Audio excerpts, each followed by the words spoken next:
पहला क्वेश्चन देखिए क्या है। फर्स्ट क्वेश्चन आपकी स्क्रीन पे बेटा देखो, इस तरीके का क्वेश्चन एग्जाम में पूछा गया था। ये एरर का क्वेश्चन है, ठीक है बेटा, ये एरर का क्वेश्चन है। तो आप इसमें देख सकते हैं कि आपको ये जो ग्रीन पार्ट में लिखा है इज, ये जो लिखा हुआ है होम, ये जो लिखा हुआ है डू देयर बेस्ट, ठीक है, या ये जो लिखा हुआ है इन मोस्ट ट्राइंग सर्कमस्टांसेस, आपको बताना बेटा इनमें से कौन से पार्ट के अंदर गलती है, इनमें से कौन से पार्ट के अंदर एरर है। फटाफट से एक बार मैसेज करके बताओ मुझे जल्दी से, क्वेश्चन को पढ़िए और बताइए कि इस कौन से क्वेश्चन में, इस पूरे क्वेश्चन के अंदर, हाँ बेटा वोकैब भी होगी इसके अंदर, बिल्कुल जो प्रीवियस ईयर के अंदर जो क्वेश्चन आए हुए बेटा वो डिस्कस करेंगे। तो सारे ही टाइप के क्वेश्चन आ जाएंगे इसके अंदर, आपके सारे टाइप के क्वेश्चन आ जाएंगे। जैसे ये एरर का क्वेश्चन आ गया पहला, ये पहला क्वेश्चन आपका एरर का आ गया। देखिए क्या लिखा है, she is one of those persons whom I am sure always do their best even in the most trying circumstances। तो बताइए कौन से पार्ट में आपको एरर लग रही है, फटाफट से आंसर कीजिए जल्दी से, वेरी गुड। और लाइक शेयर करते जाइए, संख्या आज 500 तक पहुंचा दीजिए, फटाफट से लाइक शेयर कर दो सारे बच्चे। और जिन बच्चों ने लाइक शेयर कर दिया है वो क्वेश्चन का आंसर कीजिए, she is one of those persons whom I am sure always do their best even in the most trying circumstances। ठीक है, अब देखिए प्रीवियस ईयर के क्वेश्चन करने का एक फायदा और भी है। वो फायदा ये है कि सर आप जो हमें क्लास में पढ़ाते हो, टॉपिक जो हमें करवाते हो, क्या सच में वैसा ही क्वेश्चन पेपर में पूछा जाता है। तो ये भी आपको पता लगेगा आज की क्लास के अंदर, क्या ग्रामर जो आती है, जिस लेवल की ग्रामर हम क्लासरूम में पढ़ते हैं, क्या उसी लेवल की ग्रामर आपके पेपर में पूछी जाती है या उससे टफ पूछी जाती है। तो देखिए सबसे पहले इस क्वेश्चन को अगर मैं देखूं तो बेटा इसको आप बहुत इजी वे में क्वेश्चन को कर सकते हो। देखिए सबसे पहले लिखा है शी के साथ इज, अगर हमसे ये पूछा गया कि ये इज गलत है कि सही है, तो मुझे लगता है ये तो भाई सब बच्चों ने देख लिया होगा कि शी जो है वो हमारा सिंगुलर सब्जेक्ट है। शी जो है ये हमारा सिंगुलर सब्जेक्ट है और सिंगुलर सब्जेक्ट के साथ सिंगुलर वर्ब का यूज होता है। तो इस इज में तो कोई गलती नहीं है, तो ये तो आपका बिल्कुल ठीक है, कोई गलती नहीं है। फिर लिखा है वन ऑफ, वन ऑफ का रूल आपको पता है, वन ऑफ के बाद मैंने कहा था जो भी नाउन आएगी वो हमेशा प्लूरल आएगी। तो देख सकते हैं आप क्या लिखा हुआ है, वन ऑफ दोज पर्संस, क्या लिखा हुआ है, वन ऑफ दोज पर्संस। तो यहां भी बिल्कुल ठीक है, कोई दिक्कत नहीं है, ठीक है ना। वन ऑफ के बाद में नाउन कैसी आती है बेटा, प्लूरल आती है, ये भी कोई बिल्कुल ठीक है, इसमें कोई दिक्कत नहीं है। आगे लिखा है होम, अब इस होम को चेक करते हैं कि ये होम गलत है या सही है। तो बेटा आपको याद होगा मैंने आपको रिलेटिव प्रोनाउन पढ़ाए थे, एक पढ़ाया था हु, एक मैंने आपको पढ़ाया था होम, और एक मैंने आपको पढ़ाया था विच। याद है आप सभी को, रिलेटिव प्रोनाउन की बात हो रही है। तो मैंने कहा था हु कब आता है, जब इस हु से पहले कोई भी क्या दिया हो, पर्सन दिया हो, और इस हु के बाद में आपको क्या दी हो, वर्ब दी हो। होम कब आता है, जब इससे पहले आपको कोई पर्सन दिया हो लेकिन इसके बाद कोई एक डिफरेंट काइंड ऑफ सब्जेक्ट दिया हो। और विच कब आता है, विच पर्सन के लिए नहीं आता है, विच किसी भी नॉन लिविंग थिंग के लिए, एनिमल के लिए, ऐसी चीजों के लिए आता है। ठीक है बेटा, अब इस क्वेश्चन को ध्यान से देखना, क्वेश्चन में पूछा क्या गया है। तो देखिए मैंने कहा होम को चेक करके बताओ, तो आपने देखा कि होम के बाद एक डिफरेंट सब्जेक्ट आ रहा है, बिल्कुल आ रहा है। इस डिफरेंट सब्जेक्ट आई के लिए एक वर्ब भी आ रही है एम, देखो बिल्कुल ठीक है। लेकिन जैसे ही हमने सेंटेंस को थोड़ा सा आगे और पढ़ा तो हमें यहां पे एक वर्ब नजर आई, कौन सी, डू। यहां हमें एक वर्ब नजर आई डू, ठीक है बेटा।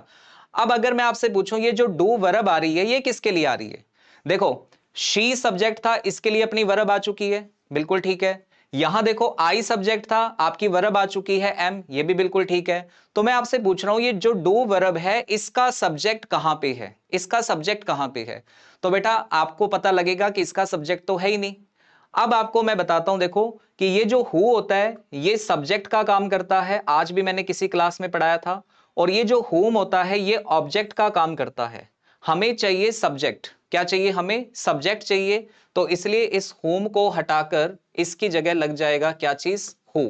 तो ये जो पहली एरर आपने देखी ये एग्जाम में आई हुई एरर है, और ये एरर कौन से टॉपिक से रिलेटेड है, तो बेटा ये आपकी प्रोनाउन के टॉपिक से रिलेटेड है। और प्रोनाउन के अंदर कौन सा टॉपिक, रिलेटिव प्रोनाउन के टॉपिक से रिलेटेड है, ठीक है ना।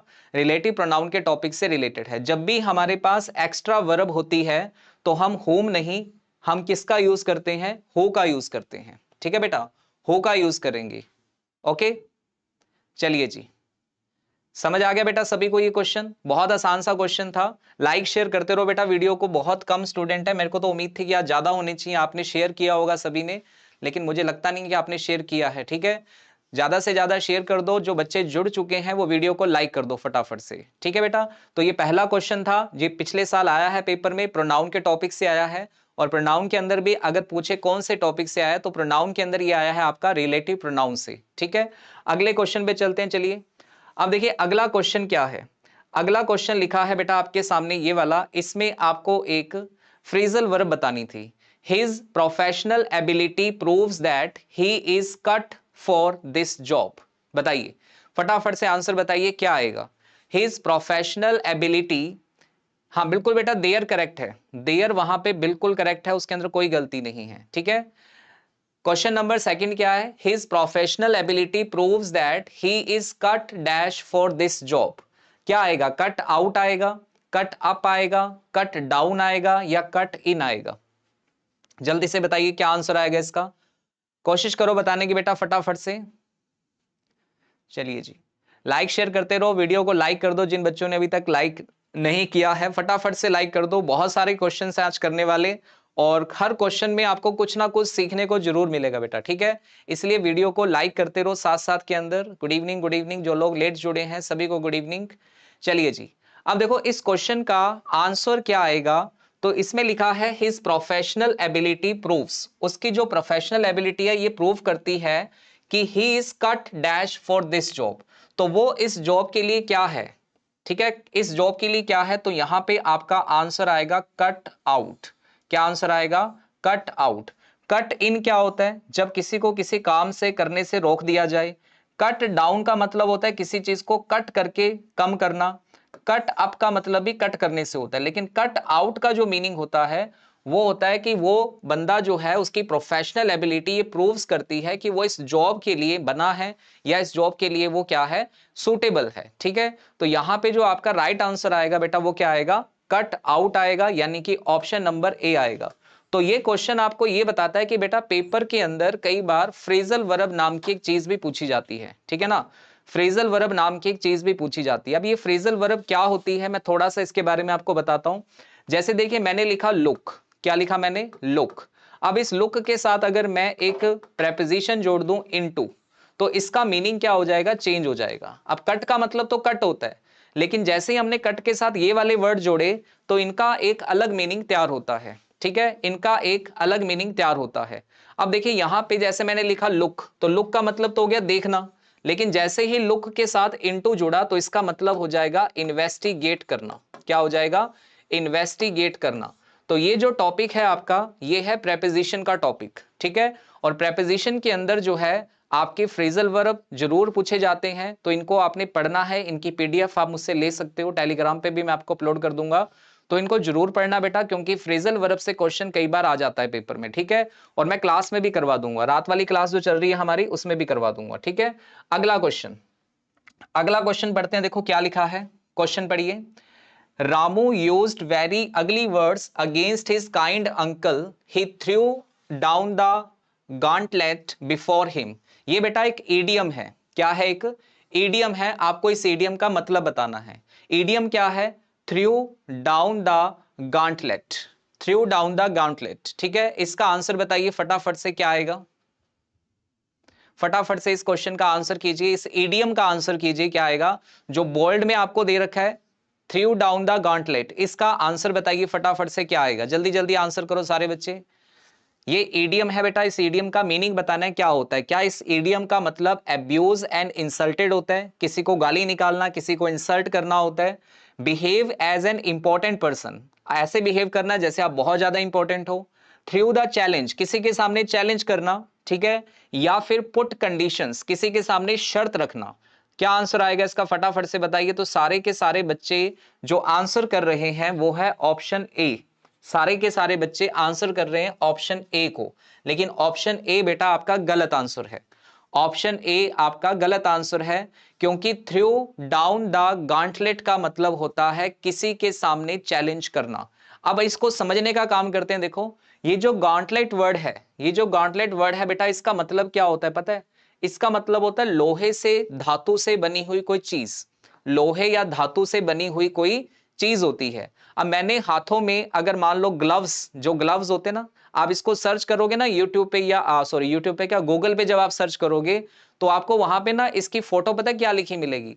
जब इस पूरी इडियम को आप लिखोगे तो आपको वहां पे पिक्स मिलेंगी, जो मिलेंगी आपको ग्लव्स की। लेकिन जो ग्लव्स आपको दिखाई देंगे वो कैसे बने होंगे, लोहे के ग्लव्स बने होंगे। किसके बने होंगे, लोहे के, ठीक है। तो ऐसे ग्लव्स पहन के आप किसी को कह दो जी अब आ जा, अब करते हैं अपने लड़ाई, ठीक है, अब देखते हैं कौन जीतेगा। तो मतलब क्या हुआ कि आप किसी को चैलेंज कर रहे हो कि अब आजा, आप देखते हैं कौन जीतेगा। क्यों क्यों, आपने क्या पहन लिया, आपने तो पहन लिए लोहे वाले ग्लव्स, ठीक है, आपने तो पहन लिए लोहे वाले ग्लव्स हाथों में, और अब आप कह रहे हो कि आजा देखते हैं कौन जीतता है। तो इसका मतलब जब आपने लोहे वाले ग्लव्स पहन लिए तो आप सामने वाले को क्या कर रहे हो, चैलेंज कर रहे हो, सामने वाले को चैलेंज कर रहे हो, ठीक है। तो इस ईडियम का मीनिंग याद रख लेना, इस ईडियम का मतलब होता है क्या होगा, थ्रू द चैलेंज, किसी को चैलेंज देना, ठीक है। तो इसका राइट आंसर जो आएगा बेटा वो ऑप्शन सी आ जाएगा। इसका राइट आंसर क्या आएगा, ऑप्शन सी आएगा। कोई बात नहीं, अभी गलत हुआ है, कोई दिक्कत नहीं है, लेकिन याद रख लेना इसको, थ्रू अप द गाउटलेंट का मतलब होता है क्या, किसी के सामने चैलेंज करना। ओके बेटा, अगले क्वेश्चन पे चलते हैं फटाफट से, चलिए नेक्स्ट क्वेश्चन। ऐसे क्वेश्चन आपके पेपर में बहुत आते हैं बेटा, ऐसे क्वेश्चन आपके पेपर में बहुत आते हैं। इसमें देखो 4 सेंटेंस आपके सामने लिखे हैं, ए बी सी और डी। आपको बताना है कि इन चारों में से सही कौन सा है। चलिए फटाफट से चेक करके बताइए एक बार, इन चारों में से कौन सा सेंटेंस सही है। लाइक शेयर करते जाओ वीडियो को बेटा, फटाफट से लाइक शेयर कर दो। ये क्वेश्चन वो क्वेश्चन है जो पिछले साल पेपर में पूछे गए हैं। कोशिश करके देखो कि आपको आते हैं कि नहीं आते। और मैं कहता हूं कि अगर आपने ग्रामर की क्लासेस लगाई हैं तो आप बिल्कुल सही कर लोगे, और ये क्वेश्चन तो पक्का आपका सही होना चाहिए। चलिए फटाफट से करो सॉरी, फटाफट से इसमें से बताओ कि इन चारों में से बेटा कौन से वाला सेंटेंस जो है वो बिल्कुल सही लिखा हुआ है। Our school had won the match if only we have concentrated, ठीक है, our school would have won the match if only we would have concentrated. तो आपको बेटा समझ आना चाहिए कि ये क्वेश्चन कौन से टॉपिक से पूछा गया है, कौन से टॉपिक से ये क्वेश्चन पूछा गया। अगर आपको टॉपिक याद आ गया तो डेफिनेटली आपका आंसर सही आएगा, मैं गारंटी दे रहा हूं आप सभी को। कुछ लोग अभी भी तुक्का लगाने का काम कर रहे हैं, बेटा तुक्का मत लगाओ, तुक्का मत लगाओ, क्योंकि तुक्का लगाओगे तो कहानी गड़बड़ हो जाएगी। अब नैन्सी अरोड़ा को यह पता लग गया कि ये कंडीशनल सेंटेंस है, लेकिन इसके बावजूद भी वो गलत कर रही है, तो फिर देखो इसका मतलब कि आपने प्रैक्टिस नहीं किया है, ठीक है ना। Very good. तो कुछ लोग सही ट्रैक पर जा रहे हैं, अभी कुछ लोग सही ट्रैक पे जा रहे हैं, कुछ लोग अभी भी भटके हुए हैं, जो ए लिख रहे हैं, बी लिख रहे हैं, ठीक है। चलिए कोई बात नहीं बेटा, कोई बात नहीं, कोशिश करो कोशिश करो। Very good Jaspreet Kaur, good evening बेटा, कोई बात नहीं, लेट हो गए। लाइक शेयर करते जाओ, संख्या 500 के पार पहुंच जानी चाहिए आज, संख्या 500 के पार हो जानी चाहिए आज। अब देखिए क्वेश्चन क्या है, इस क्वेश्चन को देखने से एक बात बिल्कुल क्लियर है कि ये हमारी कंडीशनल सेंटेंस है। कौन सा सेंटेंस है बेटा, ये हमारा कंडीशनल सेंटेंस है। अब कंडीशनल सेंटेंस के बारे में मैंने आपको काफी कुछ पढ़ाया हुआ है, तो उसमें सबसे पहली बात मैंने आपको यह पढ़ाई है कि कंडीशनल सेंटेंस में कंडीशन वो होती है जहां इफ लगा हो।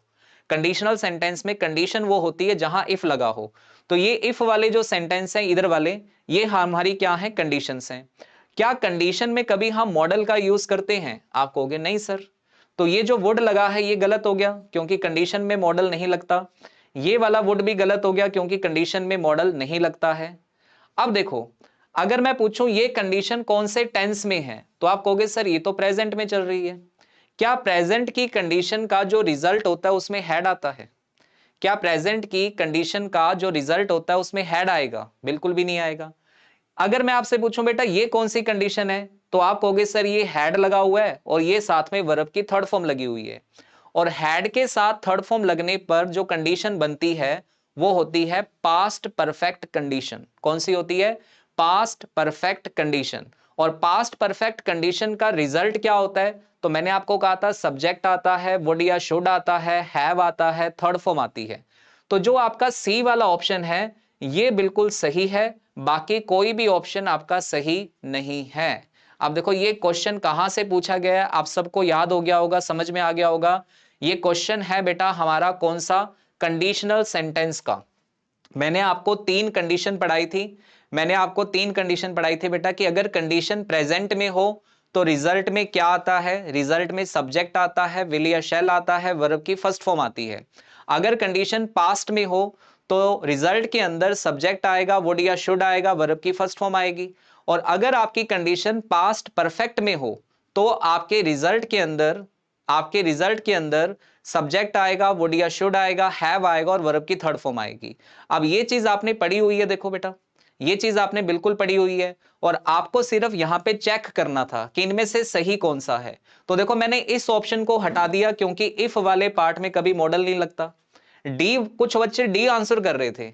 अरे जिस आंसर को पहली निगाह में ही आपने हटाना था आप उसको आंसर चूज कर रहे हो यार, कमाल की बात करते हो।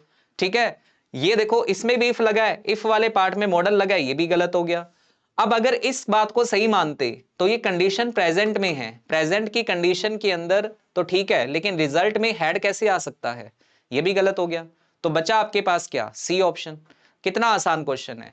अब आप बताइए कि आपने कंडीशनल सेंटेंस पढ़ा है कि नहीं पढ़ा है, क्या मैंने आपको ये तीनों कंडीशन बताई है कि नहीं बताई है, और तीनों में से जो पास्ट परफेक्ट कंडीशन है इसके बारे में आपको पता है कि नहीं पता है। अब पता है और उसके बाद भी अगर गलत हो रहा है तो इट मींस आपकी प्रैक्टिस में कमी है। ठीक है, प्रैक्टिस और ज्यादा करो तो आपको ये क्वेश्चन बहुत आसान लगेंगे। आसान है बेटा, ये पेपर में आए हुए क्वेश्चन है, मैं फिर से कह रहा हूं, ये मैंने अपने घर नहीं बनाए हैं, ये मैं आपको अपने क्वेश्चन नहीं करवा रहा जो मैं आपको प्रैक्टिस करवा रहा हूं। ठीक है ना, ये पेपर ने पूछे हुए क्वेश्चन है, आप देख लो पेपर वाला भी वही पूछता है जो आप क्लास में पढ़ते हो। ठीक है जी, चलो अगले क्वेश्चन पे चलते हैं। देखो अगला क्वेश्चन क्या है, नेक्स्ट क्वेश्चन की बात करते हैं। इसमें लिखा है hoping not to be disturbed, I sat down in my easy chair to read the book I won as a prize। अब आपको बताना है कि यहां पे जो लिखा है I won as a prize, इसकी जगह पे क्या लिख सकते हैं। I had to win as a prize, I had won as a prize, ठीक है, I have won as prize या no improvement। फटाफट से आंसर कीजिए इस क्वेश्चन का। इंप्रूवमेंट का क्वेश्चन है बेटा, ये सिर्फ एक इंप्रूवमेंट का क्वेश्चन है। इसका आंसर कीजिए फटाफट से, क्या आएगा। आई वॉन एज अ प्राइज, इसकी जगह पे क्या लिख सकते हैं, जल्दी से बताओ इसकी जगह पे क्या लिख सकते हैं। करो करो आंसर करो बेटा, बेटा सारे के सारे।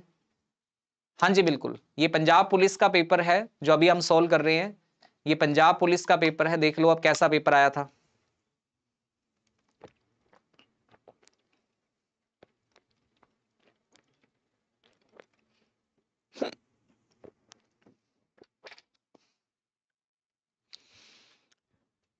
जिन बच्चों ने लाइक नहीं किया बेटा वीडियो को लाइक कर दो जल्दी से।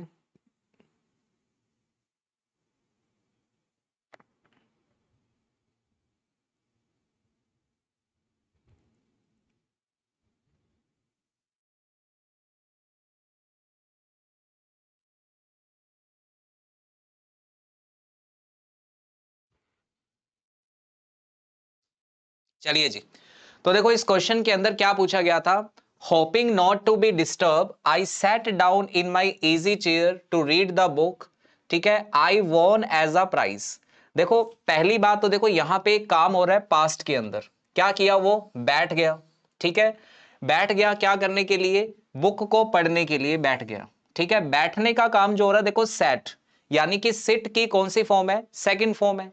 कौन सी किताब को पढ़ने के लिए बैठ गया, जो उसने प्राइज में जीती थी। ठीक है, अब देखो मेरी बात को ध्यान से सुनना बेटा, आपको कहानी समझ में आ जाएगी सारी। देखो कोई बंदा, अगर मैं कह रहा हूं कि 9 बजे उठता है, कितने बजे उठा, सॉरी, कोई बंदा 5 बजे उठा, ठीक है, 5 बजे उठा और 9 बजे उसने क्या किया, ब्रेकफास्ट किया। 9 बजे उसने ब्रेकफास्ट किया और वो मुझे ये कहानी बता रहा है कितने बजे, वो मुझे कहानी बता रहा है 10 बजे। कितने बजे बता रहा है, 10 बजे। उसने कहा सर मैं 9 बजे उठा था, कहानी किस में चलेगी, पास्ट में। कहता सॉरी 9 बजे मैंने ब्रेकफास्ट किया था, कहानी किस में चलेगी, पास्ट में। कहता सर मैं उठा कितने बजे था, मैं उठा था 5 बजे, ये भी किस में चलेगी, पास्ट में। तो आपको समझ में आएगा कि ये दोनों के दोनों एक्शन किस में हो रहे हैं, पास्ट में। लेकिन इसमें पहले कौन सा एक्शन हो रहा है, पहले एक्शन अभी देखें तो अभी क्या हुआ, अभी लेटेस्ट क्या हुआ, लेटेस्ट उसने ब्रेकफास्ट किया, ये रिसेंट पास्ट है, तो इसको लिखते हैं वर्ब की सेकंड फॉर्म में। और ये पास्ट का भी पास्ट है, इसको लिखते हैं परफेक्ट में। तो कोई बंदा अगर बैठा है तो ये पास्ट है, लेकिन वो किताब जो वो पढ़ रहा है उसने जीती कब थी, वो उसका भी पास्ट है। तो इसको लिखेंगे I had won as prize. तो इसका राइट आंसर जो आएगा वो क्या आएगा, ऑप्शन बी आ जाएगा।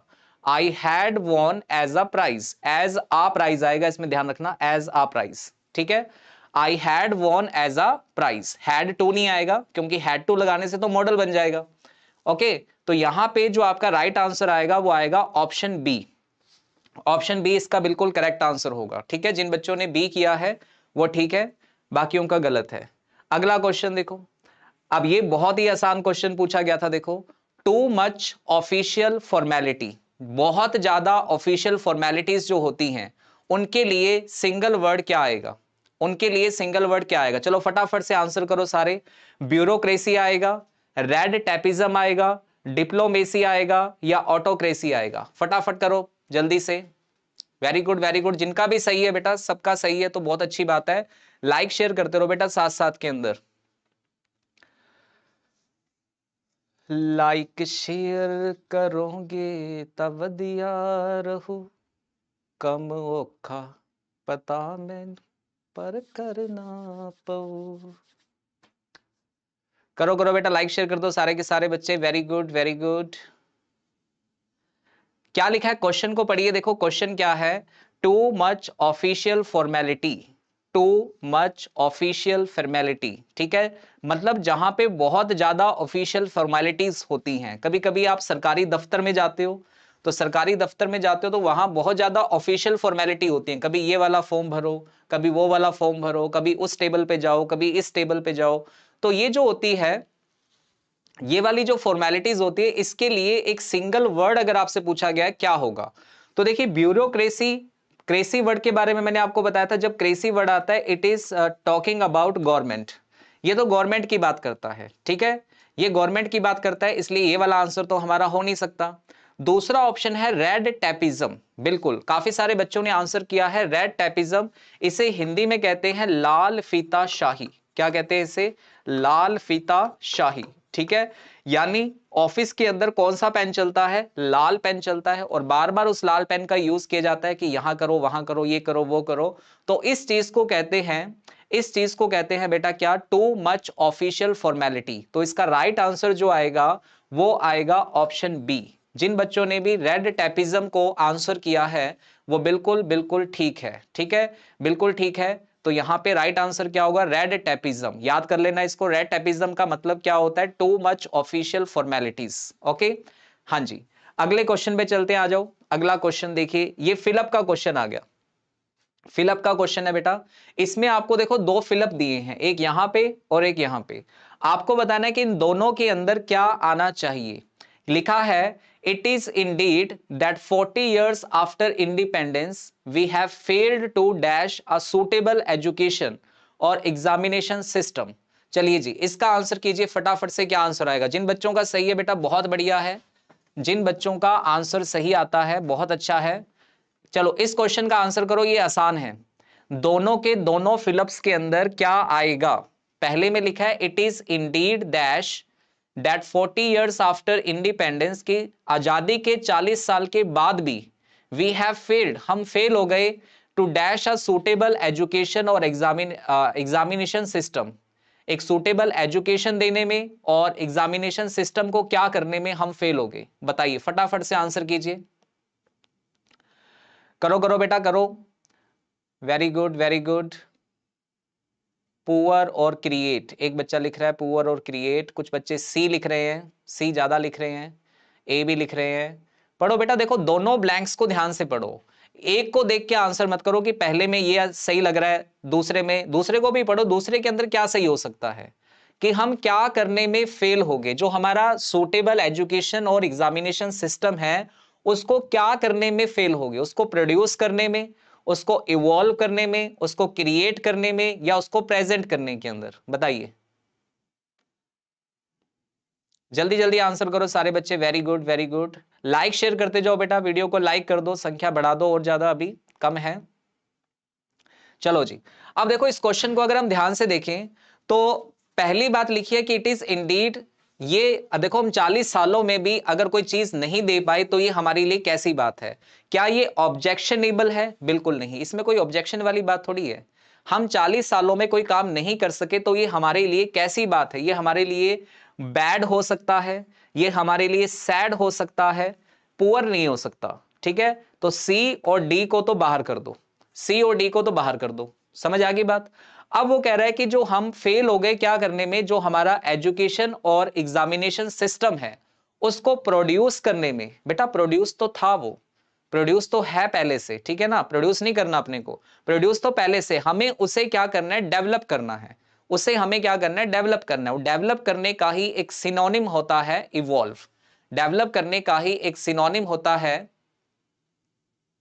वो होता है इवॉल्व। ठीक है, तो इसलिए आपका जो राइट आंसर आएगा यहां पे वो आएगा ऑप्शन बी, कि ये बहुत ही दुखी बात है, दुख की बात है कि हम 40 सालों के अंदर भी अपने एजुकेशन सिस्टम को और अपने एग्जामिनेशन सिस्टम को क्या नहीं कर पाए, इवॉल्व नहीं कर पाए, उसको करने में हम फेल हो गए। ठीक है ना बेटा, प्रोड्यूस नहीं करेंगे क्योंकि प्रोड्यूस तो पहले से हो चुका है वो। ओके, क्रिएट नहीं करना, हमें बनाना नहीं है उसको, ना ही हमें किसी के सामने प्रेजेंट करना है।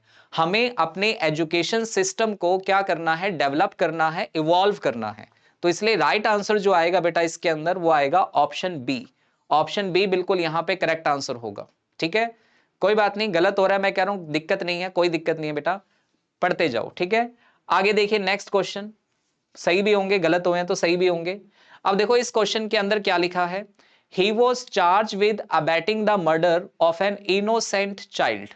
इसके अंदर क्या करना है, देखो ये जो वर्ड लिखा है ना अबैटिंग, ये जो वर्ड लिखा हुआ है अबैटिंग, इसका आपको ऑपोजिट मीनिंग बताना है। चलो कोशिश करो पहले बताने की, फिर मैं बताऊंगा। कोशिश करो एक बार बताने की। अबैटिंग जो वर्ड है, अबैटिंग जो वर्ड है बेटा, संधु साहब क्या लिख रहे हैं, sir ji one doubt, I want to do my mic on and what to do and I am not able to open my YouTube, when can I do please. बेटा यूट्यूब क्या, मुझे क्या पता तेरा यूट्यूब क्यों नहीं चल रहा है, हैं? चलो भाई फटाफट से आंसर करो बेटा सारे के सारे एक बार जल्दी से। ये जो क्वेश्चन है इसका आंसर कीजिए जल्दी जल्दी सारे बच्चे।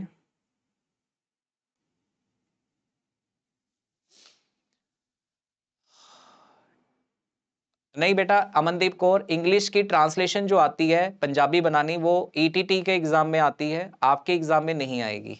ठीक है, या फिर पुलिस कांस्टेबल के जो पेपर हुए थे उनके अंदर आई थी, एसआई के पेपर में, आपके पेपर में नहीं आएगी, इन पेपर्स में नहीं आएगी, कोऑपरेटिव में नहीं आएगी, वीडियो में भी नहीं आएगी।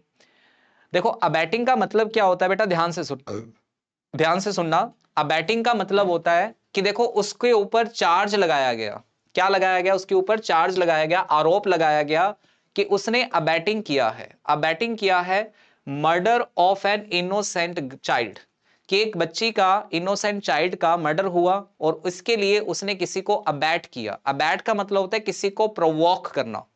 अबैटिंग का मतलब क्या होता है, किसी को प्रोवोक करना यानी किसी को भड़काना।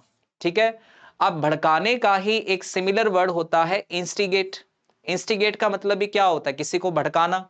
तो ये तो इसका सिमिलर वर्ड हो गया, ये तो इसका सिमिलर वर्ड हो गया। ठीक है बेटा, तो ये तो नहीं आ सकता क्योंकि हमसे ऑपोजिट पूछा गया है। फिर प्रमोट करना, प्रमोट करने का मतलब भी क्या होता है, किसी चीज को बढ़ाना होता है।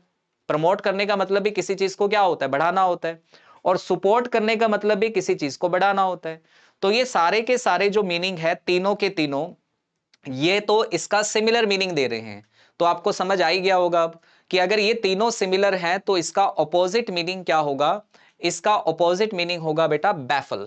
क्या होता है, बैफल। बैफल का मतलब होता है किसी को रोक देना, किसी को ऐसी सिचुएशन के अंदर डाल देना कि सामने वाला कंफ्यूज हो जाए। ठीक है, किसी को ऐसी सिचुएशन के अंदर डाल देना कि सामने वाला कंफ्यूज हो जाए, समझ ही ना पाए, आगे बढ़ ही ना पाए। ठीक है ना, आपके जीवन में, आपकी लाइफ में बहुत सारी ऐसी चीजें आती हैं जो आपको बैफल कर देती हैं, है ना, और आप आगे सोच ही नहीं पाते हो, आगे बढ़ ही नहीं पाते हो, तो वो चीज होती है बैफल। तो बैफल यहां पे इसका करेक्ट आंसर होगा। और अबैटिंग का मतलब मैंने क्या बताया, अबैटिंग का मतलब होता है किसी को प्रोवोक करना, किसी को एनकरेज करना, किसी को इंस्टिगेट करना। तो ये सारे के सारे इसके सिनोनिम वर्ड हैं। ठीक है बेटा, तो राइट आंसर क्या आएगा, ए ऑप्शन आएगा, क्योंकि हमसे ऑपोजिट मीनिंग पूछा गया था। क्वेश्चन नंबर 9 पे चलते हैं, फटाफट से देखिए। ये बहुत ही आसान क्वेश्चन है और इसका आंसर मैं चाहूंगा कि सारे के सारे बच्चे सही करें। ठीक है, सारे के सारे बच्चे इसका आंसर बिल्कुल सही करें। बताइए इनमें से कौन सी स्पेलिंग जो है वो मिस स्पेल्ट है, गलत है। चलिए मैं देख रहा हूं सब बच्चों के आंसर, फटाफट से सारे के सारे बच्चे सही आंसर करेंगे इस क्वेश्चन का। क्योंकि बहुत ज्यादा आसान क्वेश्चन है और आपके स्टेट लेवल के अंदर ऐसे क्वेश्चन आते हैं, देख लो ऐसे ही क्वेश्चन आते हैं आपके स्टेट लेवल के अंदर। जल्दी जल्दी आंसर करो बेटा, बताओ इसमें से कौन सी स्पेलिंग गलत है, गलत बतानी है बेटा, गलत।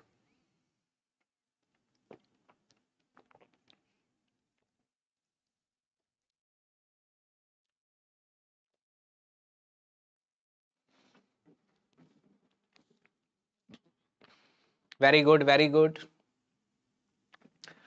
तो चलिए सबको पता लग गया होगा, मैं पहले ही कह रहा था कि बहुत आसान क्वेश्चन है, ठीक है। तो देखिए पहली स्पेलिंग थी मेजरमेंट की, बिल्कुल ठीक लिखी हुई है। डिसएग्रीमेंट की बिल्कुल ठीक लिखी हुई है। कंसर्न होना, चिंतित होना, बिल्कुल ठीक लिखा हुआ है। लेकिन कंट्रोवर्शियल की स्पेलिंग जो है वो गलत है, ठीक है। कंट्रोवर्शियल का मतलब होता है जिसके अंदर विवाद हो, ठीक है, जो बात डिस्प्यूटेबल हो उसे बोलते हैं कंट्रोवर्शियल। तो कंट्रोवर्शियल की सही स्पेलिंग क्या होती है, कंट्रोवर्शियल ये होती है बेटा, ठीक है। वी के बाद में ई आना चाहिए था, वी के बाद में यहां ए की जगह क्या आना चाहिए था, ई आना चाहिए था।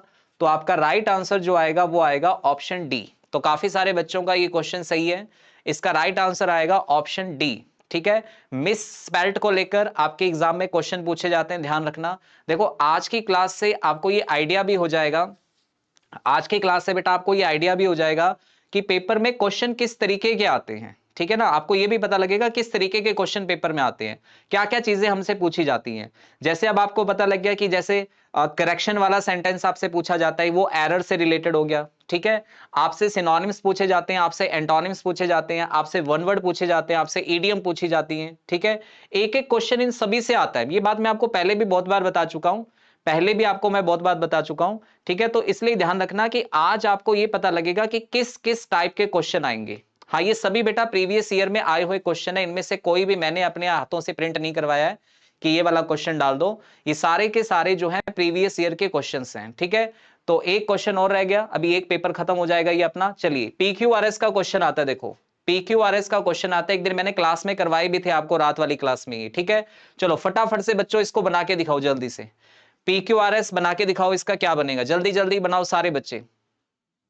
देखो क्लास सिर्फ इसलिए मत लगाया करो कि आप मेरी बातें सुनने के लिए आते हो, क्लास इसलिए लगाया करो कि सामने जब आपके क्वेश्चन आए ना, आपके सामने जब क्वेश्चन लिखा हो तो आपने पहली कोशिश ये करनी है कि इसका आंसर मैं दूंगा। पीडीएफ मिल जाएगा बेटा, पीडीएफ मिल जाएगा पूरा का पूरा, कोई दिक्कत नहीं है।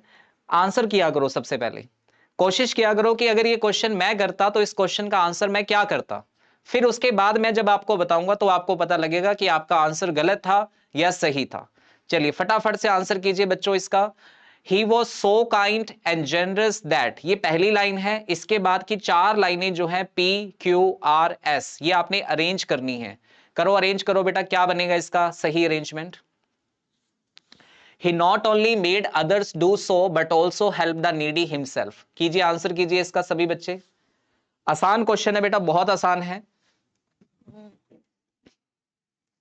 जल्दी जल्दी आंसर करो सारे बच्चे, वेरी गुड।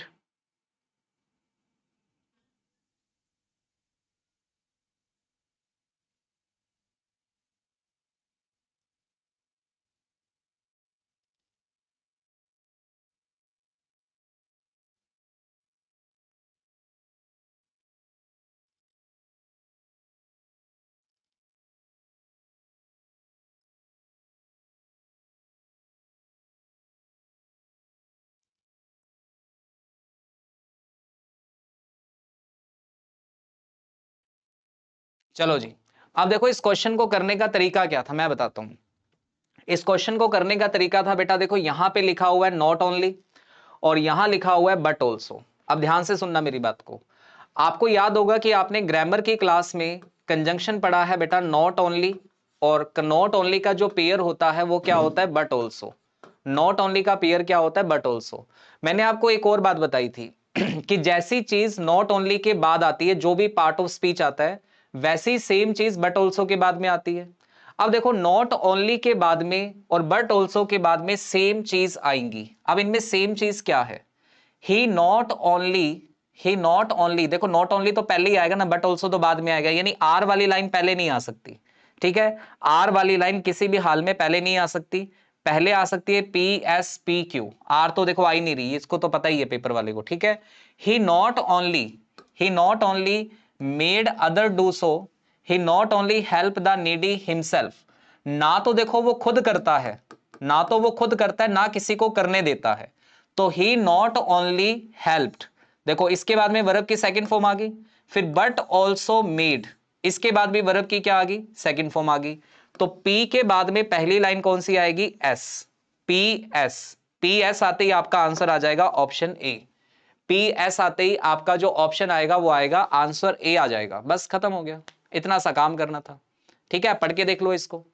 ठीक है, क्या बनेगा, he not only help the needy himself, ना तो वो खुद किसी नीडी की सहायता करता था, but also made other do so, और दूसरों को भी क्या करता था, ऐसा करने के लिए कहता था। तो इसका राइट आंसर क्या आएगा, ऑप्शन ए आ जाएगा। ओके बेटा, तो ये क्वेश्चन था 10 नंबर क्वेश्चन। तो ये पूरा का पूरा एक पेपर था कांस्टेबल का, 1 से लेके 10 तक के क्वेश्चन। अब इन 1 से लेके 10 तक के क्वेश्चन में देखो, एक हमारा PQRS आ गया, ठीक है बेटा, एक हमारी ईडीएम आ गई, ठीक है, थ्रू अप द गॉन्टलेट, ठीक है। उसके बाद एक हमारा क्या आ गया, वन वर्ड आ गया कि रेड टैपिज्म का मतलब क्या होता है। एक हमारी एरर आ गई, कंडीशन वाली एरर आ गई। एक हमारी एरर जो सबसे पहले आई थी हु विच वाली आ गई, 2 एरर आ गई मतलब की, ठीक है। तो इस तरीके से आपका पेपर डिजाइन होता है। एक हमारी स्पेलिंग मिस्टेक आ गई। तो देखो 10 क्वेश्चन में से अगर आप ध्यान से देखोगे तो 6 से 7 क्वेश्चन बहुत ज्यादा आसान थे, ठीक है ना, बहुत ज्यादा आसान क्वेश्चन थे। और बाकी के जो 2-3 क्वेश्चन आपको नहीं समझ में आए होंगे, जो आपको टफ लगे होंगे, वो सिर्फ आपके कौन से क्वेश्चन थे, वो आपके सिर्फ जो सिनोनिम्स और एंटोनिम्स के क्वेश्चन होते हैं वो थोड़े से पढ़ने पड़ेंगे, देखो नहीं तो फिर गलत हो जाएगा। ठीक है, तो बताओ कैसा लगा पेपर, ये पहला पेपर आसान था। हाँ देखो, हरप्रीत सिंह कह रहे हैं कि इनके 10 में से नहीं 9 सही है, वेरी गुड, 10 में से 9 सही है, बहुत अच्छी बात है बेटा। तो इसी खुशी में फटाफट से एक बार वीडियो को लाइक कर दो, शेयर कर दो सभी बच्चे। कुछ और क्वेश्चन करते हैं, अभी बहुत है, बहुत है अभी आगे बेटा, बहुत सारे पेपर है अपने पास, ठीक है। और मुझे नहीं लगता कि आज सारे हो पाएंगे, लेकिन जितने भी हो पाएंगे मैं आपको करवाऊंगा, ठीक है। चलिए जी, अगला क्वेश्चन पढ़ते हैं फटाफट से। देखो आज सैटरडे भी है, कुछ बच्चे सोच रहे होंगे कि चलो सैटरडे है आज तो छोड़ दो सर, है आज एक दिन तो रेस्ट करने दो ढंग से। चलो फटाफट से क्वेश्चन पढ़ो, क्या लिखा है देखो, for her sake as well as for Mohan I hope frequently that she might get a job. इन चारों में से बताओ कौन सी जगह पे आपको एरर लग रही है, एज वेल एज में एरर लग रही है, मोहन में एरर लग रही है, या फिर होप फ्रीवेंटली में एरर लग रही है, या माइट गेट में एरर लग रही है। फटाफट से आंसर करो बेटा जल्दी से, लाइक शेयर करते जाओ सारे बच्चे, संख्या कम है अभी भी, 500 तक तो होनी चाहिए एटलीस्ट।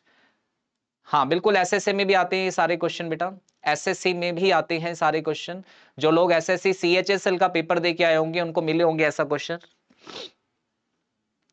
चलो फटाफट से आंसर करो, कौन से पार्ट में गलती है, एज वेल एज में गलती है, एज वेल एज में गलती है, या फिर मोहन में कोई गलती है, आई होप फ्रीवेंटली में कोई गलती है, या माइट गेट में कोई गलती है। जल्दी से बताओ कौन से पार्ट में एरर है, जल्दी जल्दी आंसर करो सारे के सारे बच्चे। Which part contains the error, like share करते जाओ बेटा। जिन बच्चों ने वीडियो को लाइक नहीं किया है फटाफट से वीडियो को लाइक कर दो, और जिन्होंने कर दिया है वो फटाफट से क्वेश्चन का आंसर कर दो। चलिए जी देखते हैं क्या गलती है इसके अंदर। तो देखो लिखा है for her sake as well as for Mohan. अब देखो एज वेल एज का काम क्या है, एज वेल एज काम करता है कंपैरिजन का, एज वेल एज काम किसका करता है बेटा, कंपैरिजन का। तो यहां दो लोगों का कंपैरिजन कर रहे हैं हम, एक तो कह रहा है हर सेक, किसी लड़की की बात कर रहा है उसके लिए, और दूसरा किसके लिए, फॉर मोहन। तो देखो यहां अगर आप ध्यान से देखोगे तो यहां हमने हर लगाया है, यानी कि पजेसिव केस का यूज किया है। किसका यूज किया है, पजेसिव केस का, ठीक है। ये पटवारी का पेपर आ गया, बिल्कुल ठीक कहा आपने, ये पजेसिव केस का यूज हुआ है। तो यहां भी हमने मोहन का पजेसिव केस यूज करेंगे। तो मोहन का जब आप पजेसिव केस बनाएंगे तो बेटा मोहन के साथ क्या लगाना पड़ेगा, एपोस्ट्रोफे एस, क्या लगाना पड़ेगा, एपोस्ट्रोफे एस। तो इसमें बस गलती इतनी सी थी कि एज वेल एज के दोनों तरफ आपको इक्वालिटी रखनी थी, कि अगर पहले हम पोजेशन बताने का काम कर रहे हैं तो मोहन का भी पोजेशन बताने का काम करना था। और मोहन का पोजेशन बताएंगे, किसी भी लिविंग नाउन का जब हम पोजेशन बताते हैं तो क्या करते हैं, उसके साथ हम एपोस्ट्रोफे एस का यूज करते हैं। किसी भी लिविंग नाउन का पोजेशन बताने के लिए हम एपोस्ट्रोफे एस का यूज करते हैं। तो इसलिए जो आपकी एरर इसमें थी वो थी कौन से पार्ट के अंदर, बी पार्ट के अंदर। अगर आप पूछोगे सर ये कौन से टॉपिक का क्वेश्चन है, तो बेटा ये क्वेश्चन है हमारे कौन से टॉपिक का, नाउन का। कौन से टॉपिक का क्वेश्चन है, नाउन का, जिसमें आपको बताया गया है कि किसी भी लिविंग नाउन का जब हम पोजेशन बताते हैं तो इसको बताने के लिए इसके साथ क्या लगता है, एपोस्ट्रोफे एस। क्या लगता है, एपोस्ट्रोफे एस। ठीक है, हाँ बिल्कुल बेटा, ये पटवारी का पेपर है जो अब हम सोल्व कर रहे हैं। पहले 10 क्वेश्चन जो हमने किए थे वो कांस्टेबल का पेपर था। ठीक है, अब ये पटवारी का एग्जाम आ चुका है, उसका पहला क्वेश्चन देख लो, ये आया था पेपर में। ओके, अगला क्वेश्चन देखते हैं क्या है, 12 नंबर क्वेश्चन। लो जी, 12 नंबर क्वेश्चन में आपको प्रेपोजिशन बतानी थी। Don't think that there is any exception the rules of moral conduct. बताइए बेटा, इसके अंदर कौन सी प्रेपोजिशन आएगी, जल्दी जल्दी बताओ बेटा। बेटा एज वेल एज से पहले हर लगा हुआ था, वो पोजेशन बताने का काम कर रहा था। तो एज वेल एज के बाद भी हमने पोजेशन बताना था, इसलिए हमने मोहन के साथ एपोस्ट्रोफे एस लगाया। ठीक है, चलो बताओ फटाफट से, don't think that there is any exception. नहीं बेटा दीपिंदर सिंह, होप को जब आप पास्ट में लिखोगे तो होप डी लिख दोगे ना, होप कैसे लिखोगे, पास्ट में लिखा हुआ था।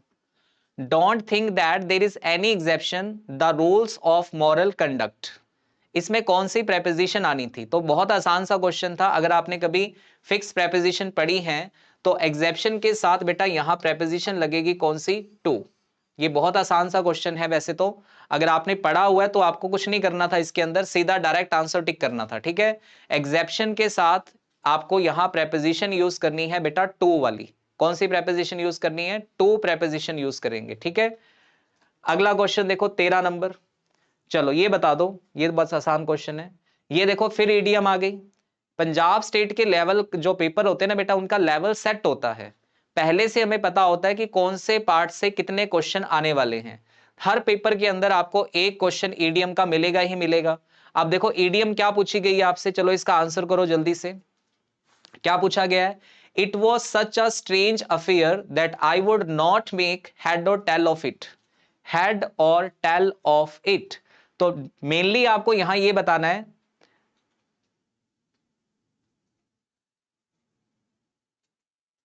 चलो मेनली आपको बेटा यहां यह बताना है कि हेड और टेल ऑफ इट, इस ईडियम का मतलब क्या होता है। कमेंट करो बेटा फटाफट से।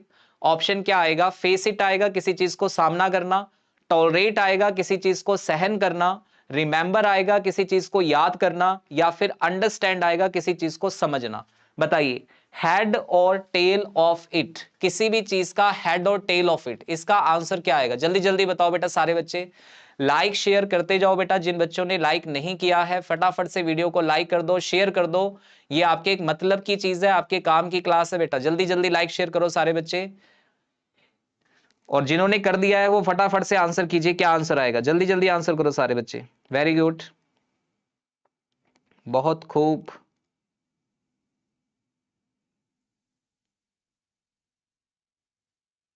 चलो जी, तो आंसर आने स्टार्ट हो चुके हैं, काफी सारे आंसर आ चुके हैं, काफी सारे आंसर आ चुके हैं। तो देखो हेड और टेल ऑफ इट। ठीक है, अब देखो एक सिक्के के कितने पहलू होते हैं, एक सिक्के के दो ही पहलू होते हैं, एक हेड होता है और एक टेल होता है।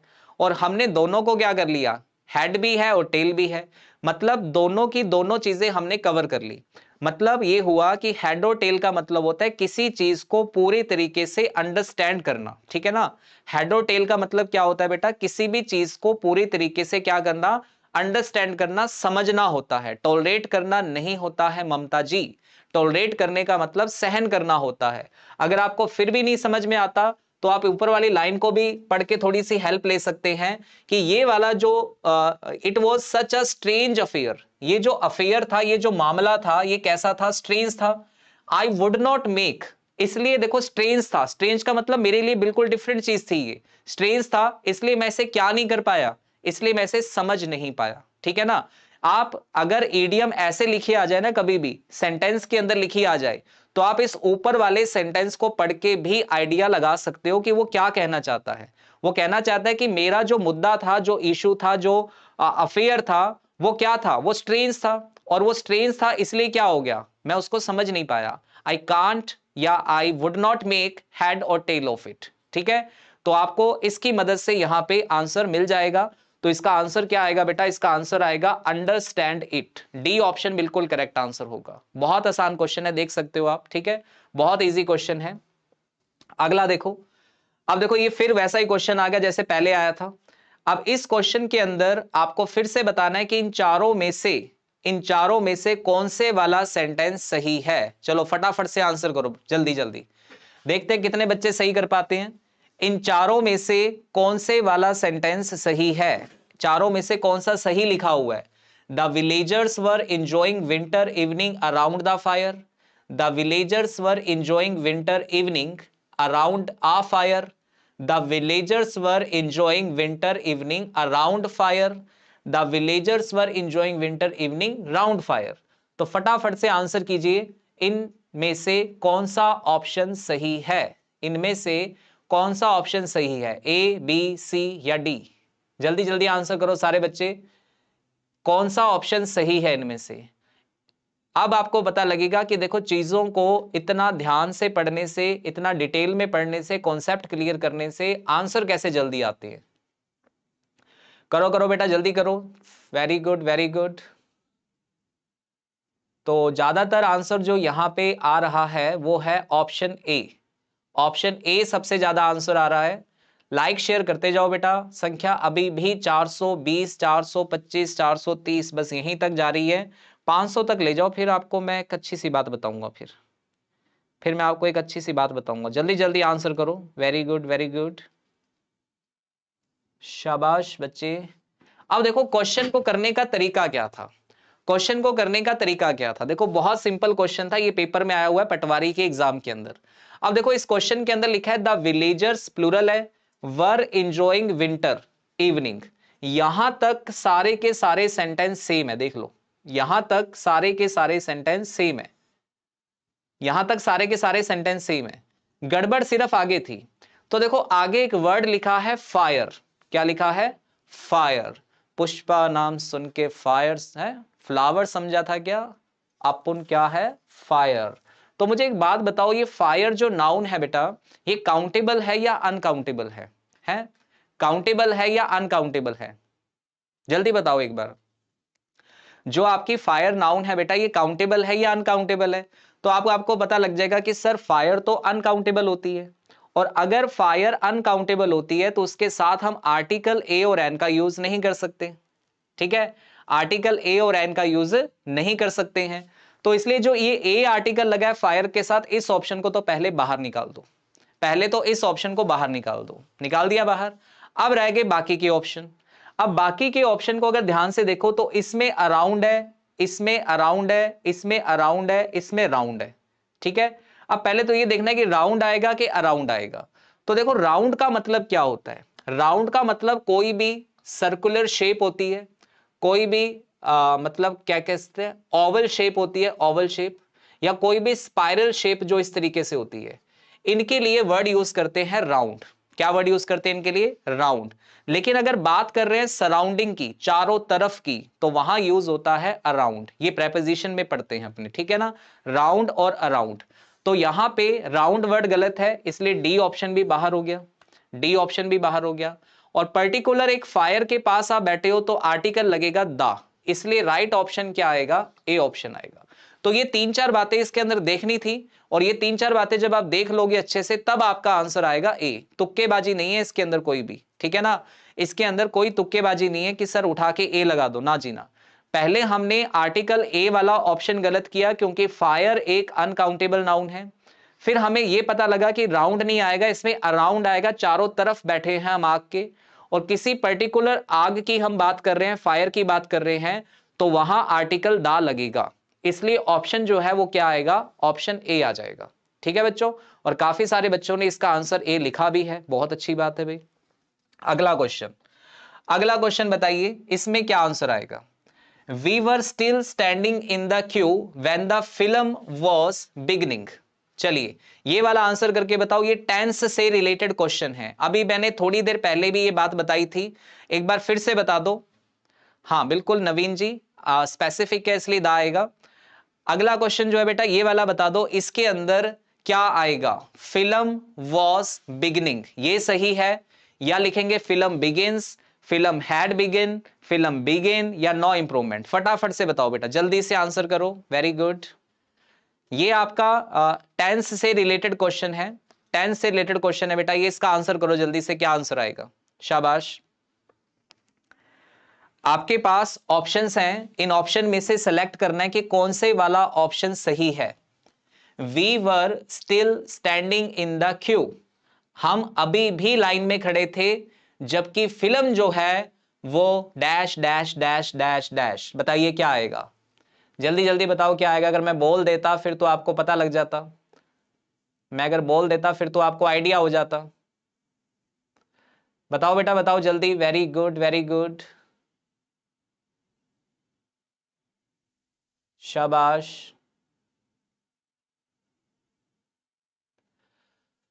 शाबाश, वेरी गुड।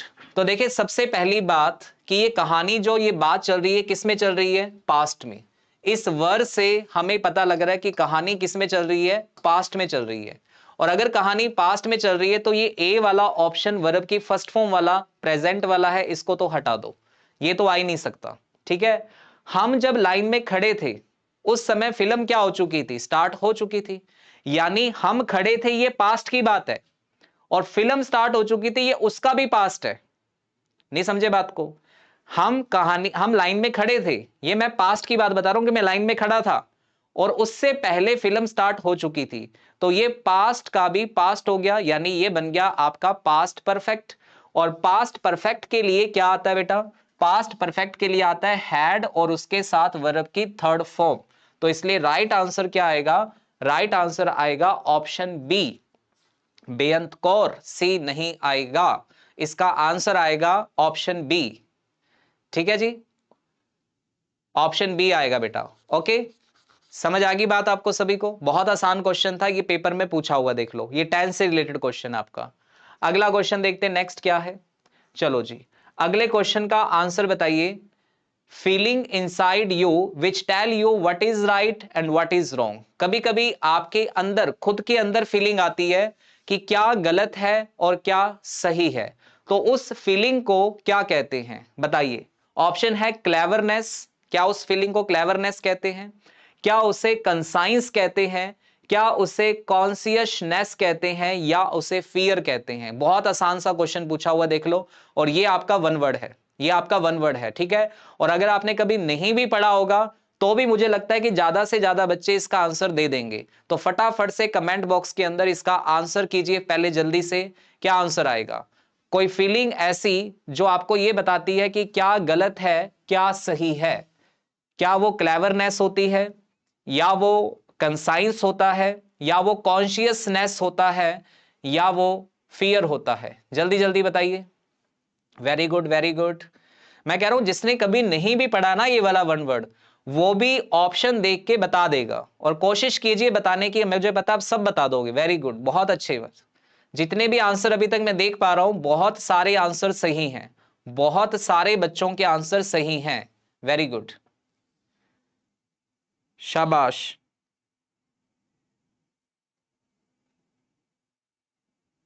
क्या बात है भाई, क्या बात है। तो देखो, क्या सही है क्या गलत है, ये अपने अंदर जो फीलिंग आती है वो क्लेवरनेस नहीं होता। क्लेवरनेस का मतलब होता है चालाकी। क्या होता है? चालाकी। ये तो नहीं हो सकता।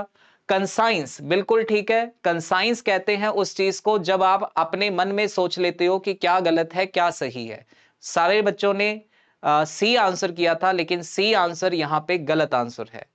कॉन्सियसनेस, कॉन्शियसनेस का मतलब होता है जब आप क्या होते हो, सचेत हो जाते हो।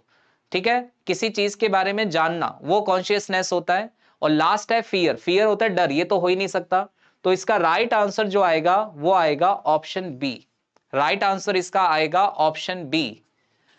चलिए जी,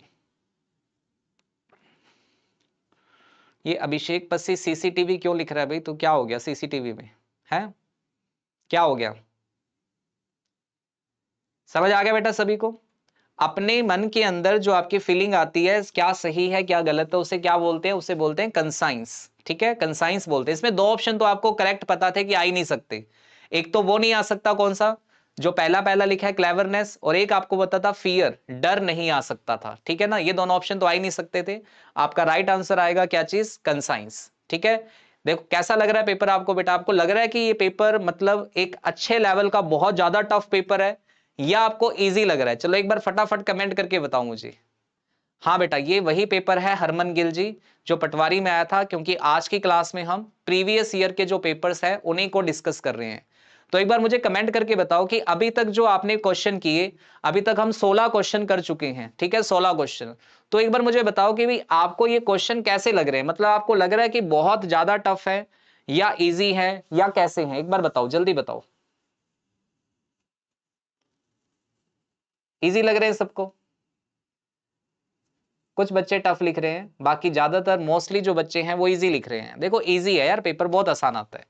मैं फिर कह रहा हूं कि पेपर बहुत आसान आता है और आसान ही आएगा, ठीक है। अब आप तैयारी अच्छे से करोगे, आप हर चीज को अच्छे से पढ़ोगे। अब आपने कंडीशनल सेंटेंस वाला क्वेश्चन ही गलत कर दिया तो बेटा फिर तो आपको टफ ही लगेगा। जिसको मैंने इतने अच्छे से कंडीशन पढ़ाई है, 3 कंडीशन पढ़ाई है, 3 रिजल्ट पढ़ाए हैं, और उस क्वेश्चन को भी अगर आप गलत कर दोगे तो फिर आपको सारे पेपर ही बेटा टफ लगेंगे। फिर तो सारे पेपर ही टफ लगेंगे, फिर इजी क्या लगे, कुछ नहीं लगेगा, ठीक है। चलो कोई बात नहीं। हाँ बेटा, कुछ लोगों की आज प्रॉब्लम है, नेटवर्क की प्रॉब्लम चल रही है, मौसम खराब है, यहां भी बठिंडा में भी खराब हुआ था, ठीक है। चलिए अगला क्वेश्चन चलते हैं, 17 नंबर क्वेश्चन। 17 नंबर क्वेश्चन, चलिए पढ़िए इसको। और इसमें जो ये बोल्ड वाला वर्ड है ना, ये बोल्ड वाला वर्ड, इसका आपको बताना है सिनोनिम। इसको आपका बताना है synonym. There is a tacit agreement between the super powers not to engage themselves in arm conflict. कहता है कि एग्रीमेंट हुआ, कैसा एग्रीमेंट हुआ, टैसिट एग्रीमेंट हुआ। अब ये कैसा एग्रीमेंट होता है पता नहीं, द सुपर पावर के बीच में हुआ, not to engage themselves in arm conflict. वो किसी तरीके की जो आर्म कॉन्फ्लिक्ट होती है, यानी युद्ध से युद्ध जो हथियारों से लड़े जाते हैं, ठीक है, जो हथियारों से युद्ध लड़े जाते हैं उनके अंदर वो एंगेज नहीं होंगे, शामिल नहीं होंगे, ठीक है। तो बताइए, चलो बताइए बेटा, इस टैसिट वर्ड का मीनिंग क्या होगा? अनस्पोकन, स्पीचलेस, साइलेंट, या इंट्रोवर्ट? जल्दी बताओ बेटा, क्या आंसर आएगा इसका टैसिट का? कोशिश करके देखो, कोई बात नहीं, नया वर्ड आपके लिए तो बता दूंगा मैं, नया वर्ड है तो बता दूंगा, कोई बात नहीं। कोशिश करके देखो एक बार, क्या आंसर आपको लगता है इसका। स्टेटमेंट को पढ़ो, कई बार स्टेटमेंट को पढ़ने से आइडिया हो जाता है, कई बार हमें स्टेटमेंट को पढ़ने से आइडिया हो जाता है कि इसमें यह चीज आ सकती है। करो करो बेटा, आंसर करो सारे बच्चे, वेरी गुड।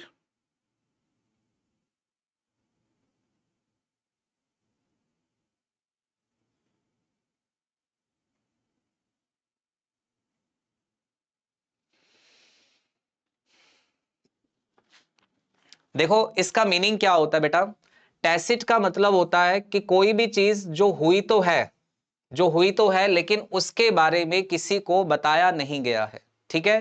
टैसिट का मीनिंग क्या होता है, कोई भी ऐसा काम जो हुआ तो है लेकिन उसके बारे में किसी को बताया नहीं गया है, ठीक है। और ऐसी चीजों को स्पीच लेस नहीं कहते, स्पीचलेस तो तब कहते हैं जब आपके पास शब्द ही खत्म हो जाए, ठीक है। मैं आपको कहूं कि आपका थैंक यू बोलने के लिए मेरे पास शब्द ही नहीं है, मैं स्पीचलेस हो गया।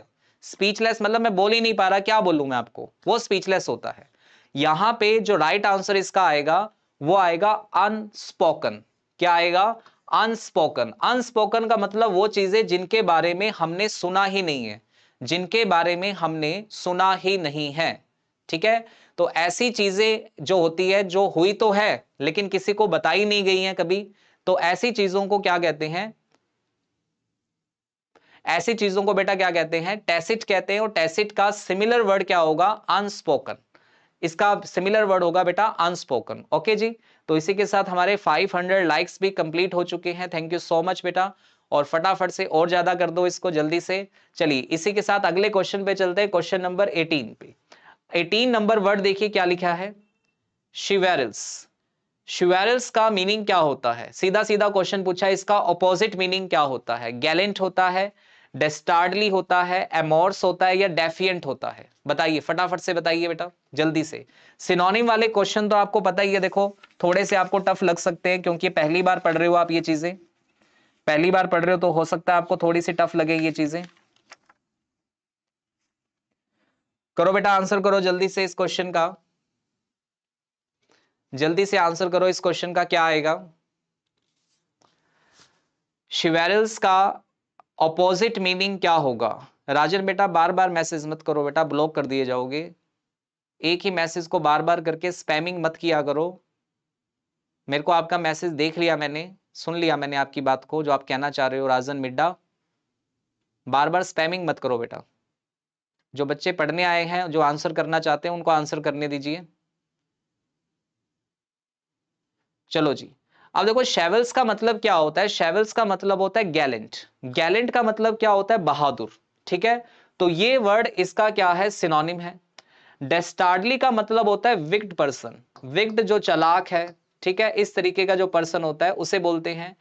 एमोरस का मतलब होता है a person who has fully sexual desire, ठीक है, फुली सेक्सुअल डिजायर, उसे एमोरस कहते हैं। और एक वर्ड है हमारे पास डेफिएंट। डेफिएंट का मतलब होता है किसी भी चीज को ओपनली क्या करना? रिफ्यूज करना। किसी भी चीज को ओपनली रिफ्यूज करना यानी कि मना करना। ठीक है, तो यहां इस क्वेश्चन का राइट आंसर जो आएगा वो आएगा डेस्टार्डली। ठीक है, डेस्टार्डली जो है वो इस क्वेश्चन का क्या आएगा? राइट आंसर आएगा ऑप्शन बी। ओके बेटा, चलिए अगला क्वेश्चन है, देखो 19 नंबर, ये वाला बता दो, ये तो आप बता ही दोगे सारे क्वेश्चन। चलो देखो फिर से एक स्पेलिंग मिस्टेक आ गई। अब हम पटवारी वाला एग्जाम कर रहे थे, अब फिर से आपके पास एक स्पेलिंग मिस्टेक का क्वेश्चन आ गया। चलो करो इसको, आंसर करो फटाफट से। इस क्वेश्चन के अंदर बताओ, हाँ बेटा ये सभी एग्जाम्स के लिए है, मैं सारे एग्जाम कवर कर रहा हूं। ठीक है, फटाफट से इस क्वेश्चन का आंसर बता दो कि इनमें से कौन सी स्पेलिंग जो है वो गलत है? एमेच्योर की, एंटागोनिज्म की, एंटीसिपेटेड की, या फिर ब्यूरोक्रेसी की? जल्दी जल्दी कमेंट करके बताओ सारे बच्चे, जल्दी जल्दी। ना बेटा खाना क्लास के बाद खाएंगे, आप आंसर कीजिए फटाफट सारे बच्चे।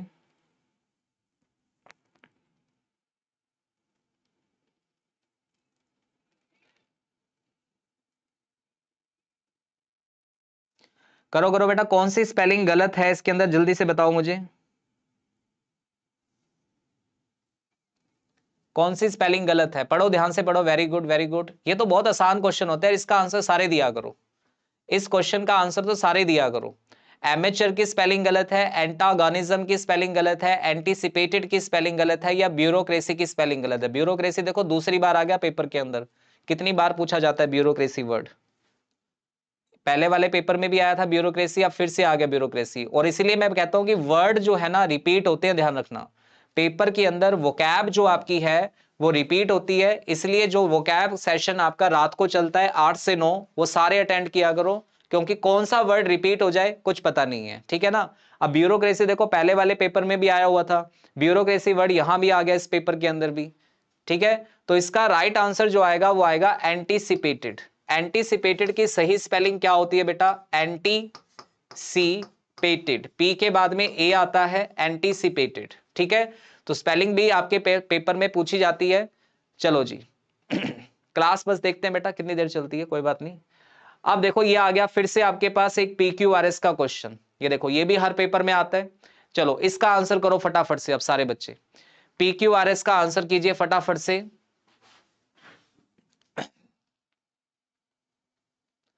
करो करो बेटा फटाफट आंसर करो सारे बच्चे। 20 नंबर क्वेश्चन का, क्वेश्चन नंबर 20।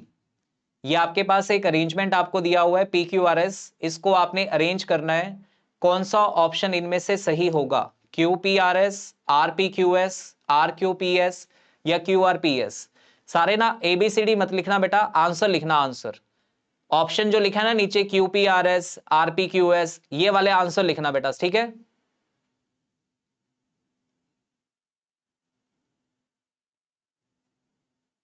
करो बेटा आंसर करो सारे बच्चे जल्दी जल्दी से, आंसर करो आंसर बेटा सारे सारे बच्चे, very good.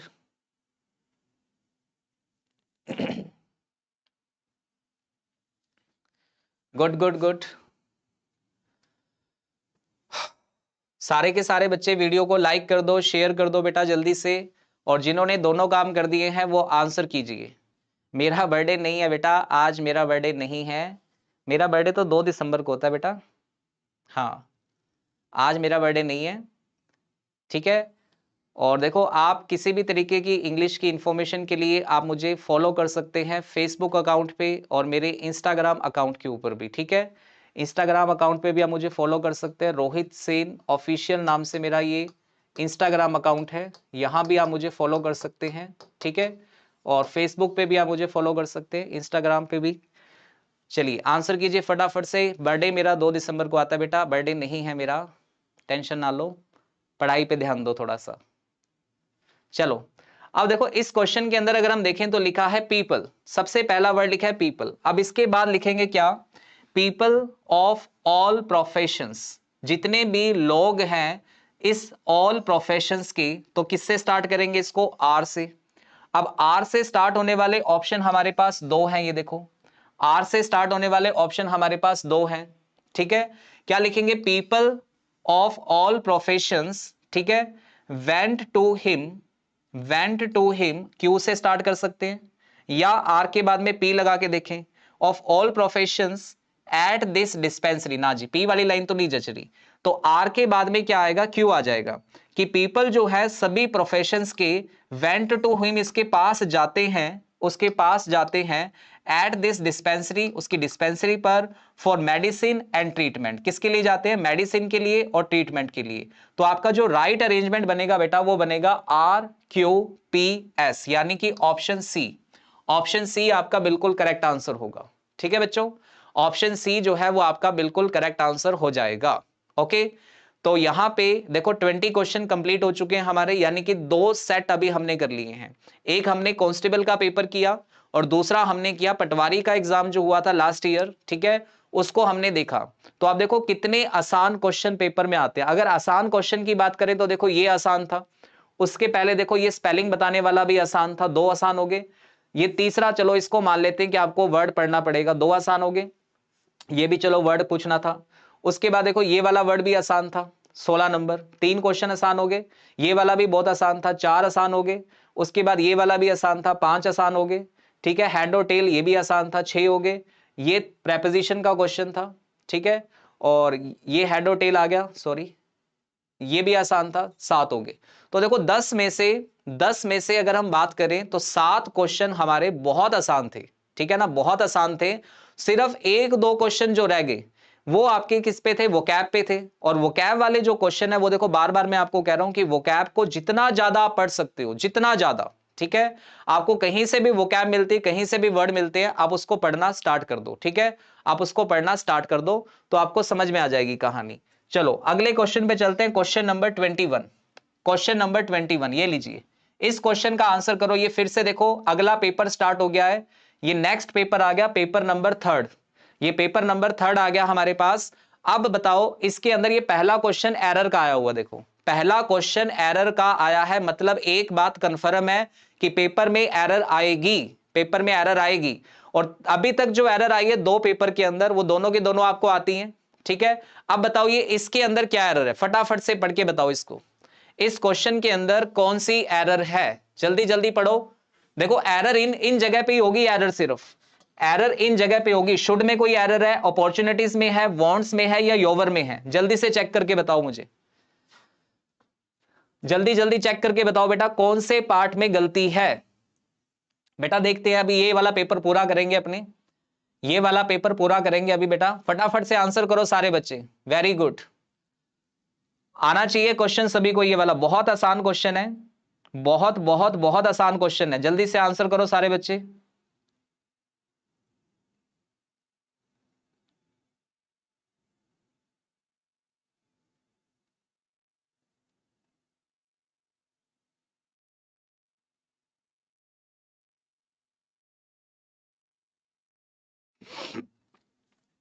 Very good very good, like share करते जाओ बेटा, संख्या कम मत होने दो। बस लास्ट पेपर करेंगे अपने, ज्यादा लाभ मैं आज को नहीं बिठाऊंगा आपको, आज सैटरडे है आज, ठीक है, ज्यादा नहीं बिठाऊंगा आपको मैं। एक पेपर ये बस, ये जो शुरू किया अभी हमने पहला क्वेश्चन कर रहे हैं, ये वाला पेपर पूरा करेंगे अपने, ठीक है। तो देखो सबसे लिखा है पहले, one should take advantage of opportunities to talk with native speaker if one wants to improve your English. अब देखो मैंने आपको प्रोनाउन की क्लास में बिल्कुल बिल्कुल क्लियरली ये बात पढ़ाई है कि अगर आपका सब्जेक्ट 1 है, अगर आपका सब्जेक्ट वन है तो इसके लिए पजेसिव केस आता है कौन सा? वंस। इसके लिए पजेसिव केस आता है बेटा कौन सा? वंस। तो यहां जो लिखा है योवर, ये योवर गलत है आपका, इसकी जगह पे क्या आएगा? वंस आएगा। अब मुझे फटाफट से बता दो ये टॉपिक कौन सा है? तो ये टॉपिक है बेटा प्रोनाउन का, और प्रोनाउन के अंदर ये बात आपने पढ़ी है, देख लो, ठीक है। तो एक बात आपको क्लियर हो रही है कि जो हम क्लास में पढ़ते हैं वो पेपर में आता है, जो हम क्लास में पढ़ते हैं वो पेपर में आता है, ठीक है ना। तो अपने दिमाग में ये बात हमेशा याद रखना कि जो कुछ भी आप पढ़ रहे हो, जो कुछ भी आप पढ़ रहे हो, सारी की सारी चीजें इंपॉर्टेंट है, सब आपके पेपर में आएंगी, ठीक है। इसलिए हर चीज को बहुत अच्छे से, बहुत ध्यान से पेपर को पढ़ना है आपने, ठीक है। चलिए जी अगले क्वेश्चन पे चलते हैं। अगला क्वेश्चन देखो इस पेपर में क्या पूछा गया है, लो जी। अगला क्वेश्चन पूछा गया प्रेपोजिशन का। अगला क्वेश्चन पूछा गया प्रेपोजिशन का। Anyone who comes in contact with him, जो भी बंदा उसके कॉन्टैक्ट में आता है, इज एनॉर्म्ड हिज कैरिस्मेटिक पर्सनैलिटी, तो उसकी जो कैरिस्मेटिक पर्सनैलिटी है उससे वो क्या हो जाता है? एनॉर्म्ड हो जाता है, ठीक है। तो फटाफट से बताइए जो एनॉर्म वर्ड है, एनॉर्म वर्ड है बेटा, इसके साथ प्रेपोजिशन कौन सी लगाएंगी? संख्या कम नहीं होनी चाहिए बेटा। लाइक शेयर करते जाओ वीडियो को जल्दी जल्दी से। एक ही पेपर करेंगे बस ये वाला, जिसका दूसरा क्वेश्चन चल रहा है, 10 क्वेश्चन ही तो है। जल्दी जल्दी करो, जल्दी जल्दी करो सारे बच्चे, वेरी गुड।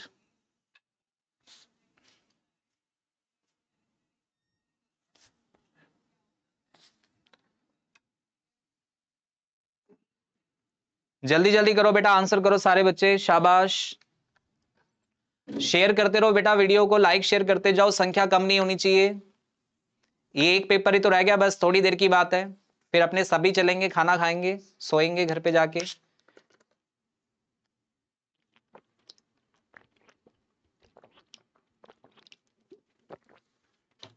चलो बेटा देखो, ये जो वर्ड है एनॉर्म्ड, ये वर्ड है एनॉर्म, इसके साथ क्या आता है? इसके साथ आएगा ऑफ, इसके साथ आएगा ऑफ, ठीक है। उसकी किस चीज से वो आकर्षित हुए, तो इसके साथ बेटा प्रेपोजिशन लगेगी ऑफ, ध्यान रखना। इसका राइट आंसर आएगा ऑप्शन बी। फिक्स प्रेपोजिशन जरूर पढ़ के जानी है पेपर में, फिक्स प्रेपोजिशन पेपर में जरूर पढ़ के जानी है। मैं एक दिन आपको करवाऊंगा भी ये चीज, ठीक है।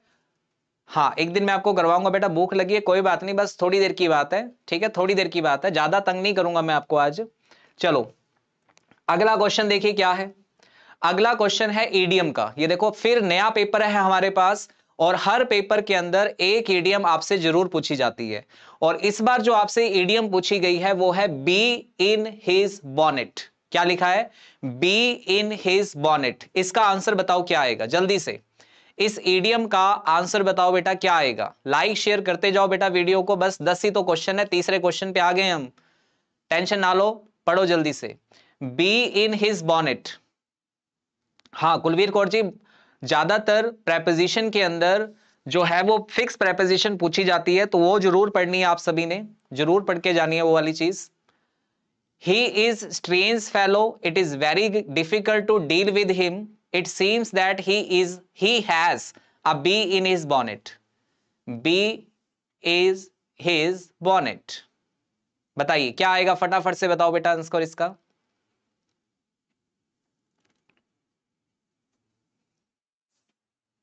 करो करो आंसर करो बेटा, कोशिश किया करो, देखो नहीं भी आता अगर आपको, तो कोशिश किया करो कि आप ऐसा आंसर बताओ जो आपको लग रहा है कि बेटा ये हो सकता है, ठीक है ना। बैठे मत रहा करो, आंसर जरूर किया करो।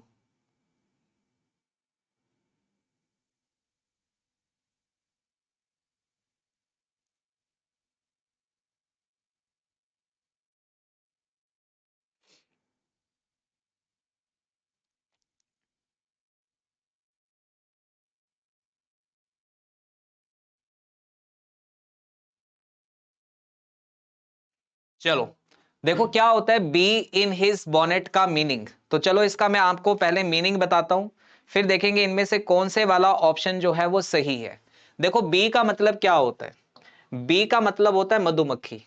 बी का मतलब क्या होता है बेटा? मधुमक्खी होती है, ठीक है।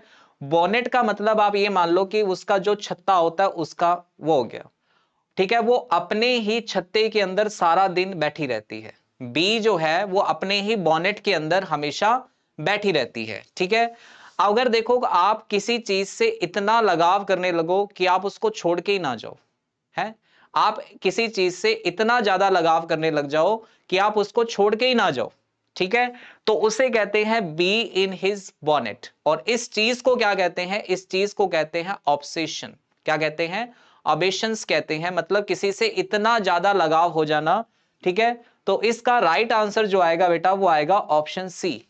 इसका राइट आंसर आएगा option C, an obsession about something. जब आपको किसी चीज की लत पड़ जाए, ठीक है, बहुत ज्यादा, तो उसको कहते हैं ऑब्सेशन। ओके बेटा, चलिए जी, तो ये इसका राइट आंसर था। बहुत सिंपल सी ईडियम है, इसको याद रख लेना। अपने ही बोनेट में रहना सारा दिन, जो मधुमक्खी अपने ही बोनेट में रहती है, मतलब अपनी ही, मतलब एक ऐसी धुन में सवार है, उसके अलावा उसको कुछ नहीं है। ठीक है, तो किसी की चीज की ऑब्सेशन हो जाना वो क्या होता है, बी इन इस बॉनेट। चलिए अगला क्वेश्चन बताइए। वन वर्ड आ गया देखो आपके पास, फिर से वन वर्ड आ चुका है, to renounce a high position of authority और control.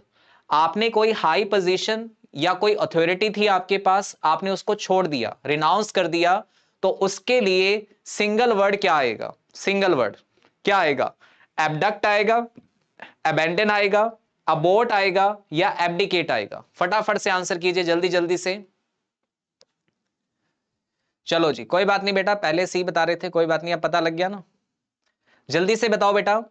To renounce a high position of authority और कंट्रोल, आपके पास कोई हाई अथॉरिटी है, उसको आपने छोड़ दिया, उसको आपने छोड़ दिया, तो उसके लिए सिंगल वर्ड क्या होगा, उसके लिए सिंगल वर्ड क्या होगा। क्या उसको एबडक्ट बोलते हैं, क्या उसे अबेंडन कहते हैं, क्या उसे अबोर्ट कहते हैं, या उसे एब्डिकेट कहते हैं। तो देखो सबसे पहला वर्ड लिखा है एबडक्ट। एबडक्ट का मीनिंग क्या होता है, एबडक्ट का मीनिंग होता है बेटा, जैसे आप कहें कि रावण ने सीता को एबडक्ट कर लिया था, मतलब किडनैप करना होता है। ठीक है, एबडक्ट का मीनिंग तो किडनैप करना होता है, तो ये वाला आंसर तो हो नहीं सकता। दूसरा अबेंडन, अबेंडन का मतलब किसी भी चीज को छोड़ना होता है, किसी भी चीज को छोड़ना।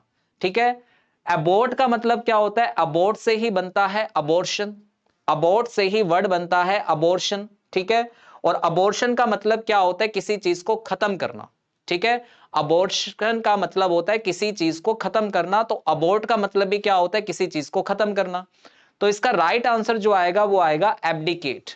एब्डिकेट का मतलब भी छोड़ना होता है, लेकिन कैसी चीजों को छोड़ना, आपके पास कोई हाई अथॉरिटी है, आपके पास कोई हाई पोस्ट थी, और उसको आपने क्या कर दिया, छोड़ दिया, इसे कहते हैं एब्डिकेट। तो इसका राइट आंसर जो आएगा बच्चे वो क्या आएगा, ऑप्शन डी आएगा। राइट आंसर आएगा ऑप्शन डी। अगला क्वेश्चन देखिए, लो जी, इस क्वेश्चन का आंसर बता दो बेटा फटाफट से, इन चारों में से कौन सा सेंटेंस सही है।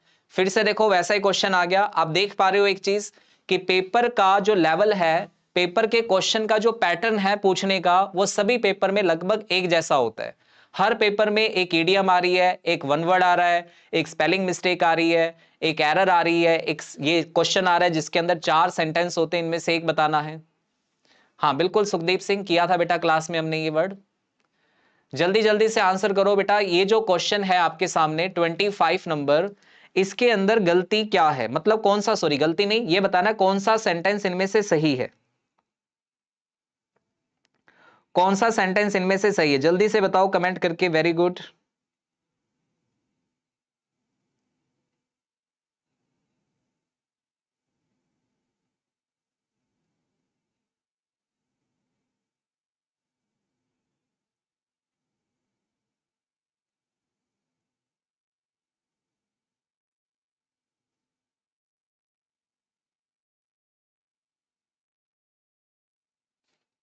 चलो जी, अब देखो आपको याद हो अगर, तो आपको मैंने प्रोनाउन के अंदर कुछ वर्ड पढ़ाए थे, प्रोनाउन के अंदर कुछ वर्ब बताई थी, जैसे अवेल बताया था।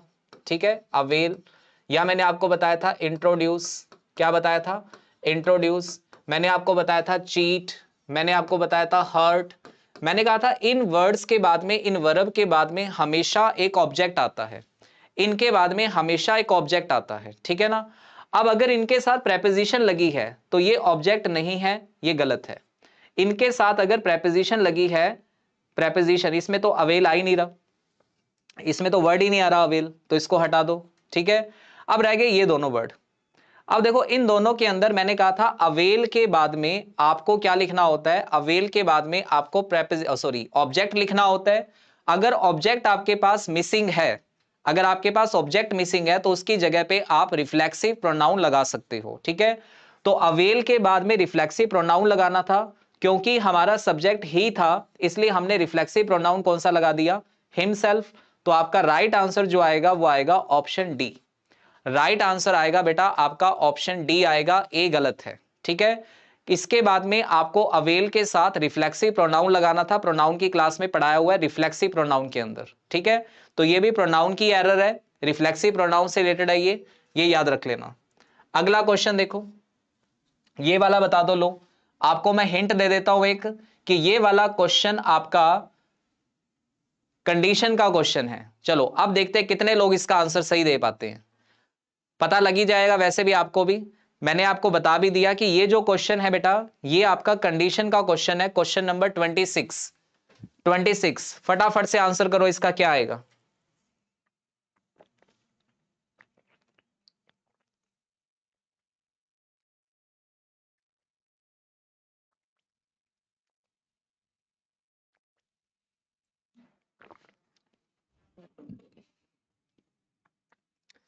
करो बेटा करो, आंसर करो सभी फटाफट से, जल्दी जल्दी, very good. A majority of the passengers could have been saved if the driver had applied brakes in time। अभी आज की क्लास में ही एक पेपर में हमने ये क्वेश्चन पढ़ा था, आज की क्लास के अंदर ही सेम क्वेश्चन हमने पढ़ा था। तो देखो कंडीशन का क्वेश्चन भी पेपर में काफी बार पूछा जाता है। अगर मैं आपसे पूछूं, चलो एक क्वेश्चन पूछ रहा हूं, सभी आंसर करना, मुझे बताओ ये जो कंडीशन लिखी है ये वाली, ये जो कंडीशन लिखी हुई है, इस कंडीशन का नाम बता दो क्या है। एक बार बेटा इस कंडीशन का नाम बता दो मेरे को सारे के सारे कमेंट बॉक्स के अंदर, कि ये प्रेजेंट की कंडीशन है, ये पास्ट की कंडीशन है, या ये पास्ट परफेक्ट की कंडीशन है। एक बार फटाफट से नाम बता दो मुझे, जल्दी से देखना चाहता हूं मैं कितने बच्चों को पता है ये चीज। कमेंट करो बेटा सारे के सारे बच्चे, ये जो कंडीशन लिखी है ये कौन सी कंडीशन है, पास्ट की कंडीशन है, प्रेजेंट की कंडीशन है, या पास्ट परफेक्ट की कंडीशन है। करो करो आंसर करो बेटा फटाफट से, वेरी गुड। प्रियंका परिहार ने आंसर कर दिया है, वेरी गुड। गगनदीप ने कर दिया, गोविंद, मनदीप, वेरी गुड बेटा। तो देखो सबको पता लग गया, ये कंडीशन है पास्ट परफेक्ट की, और पास्ट परफेक्ट कंडीशन में मॉडल आता है, बिल्कुल ठीक है, हैव आता है, बिल्कुल ठीक है, वर्ब की थर्ड फॉर्म आती है, बिल्कुल ठीक है।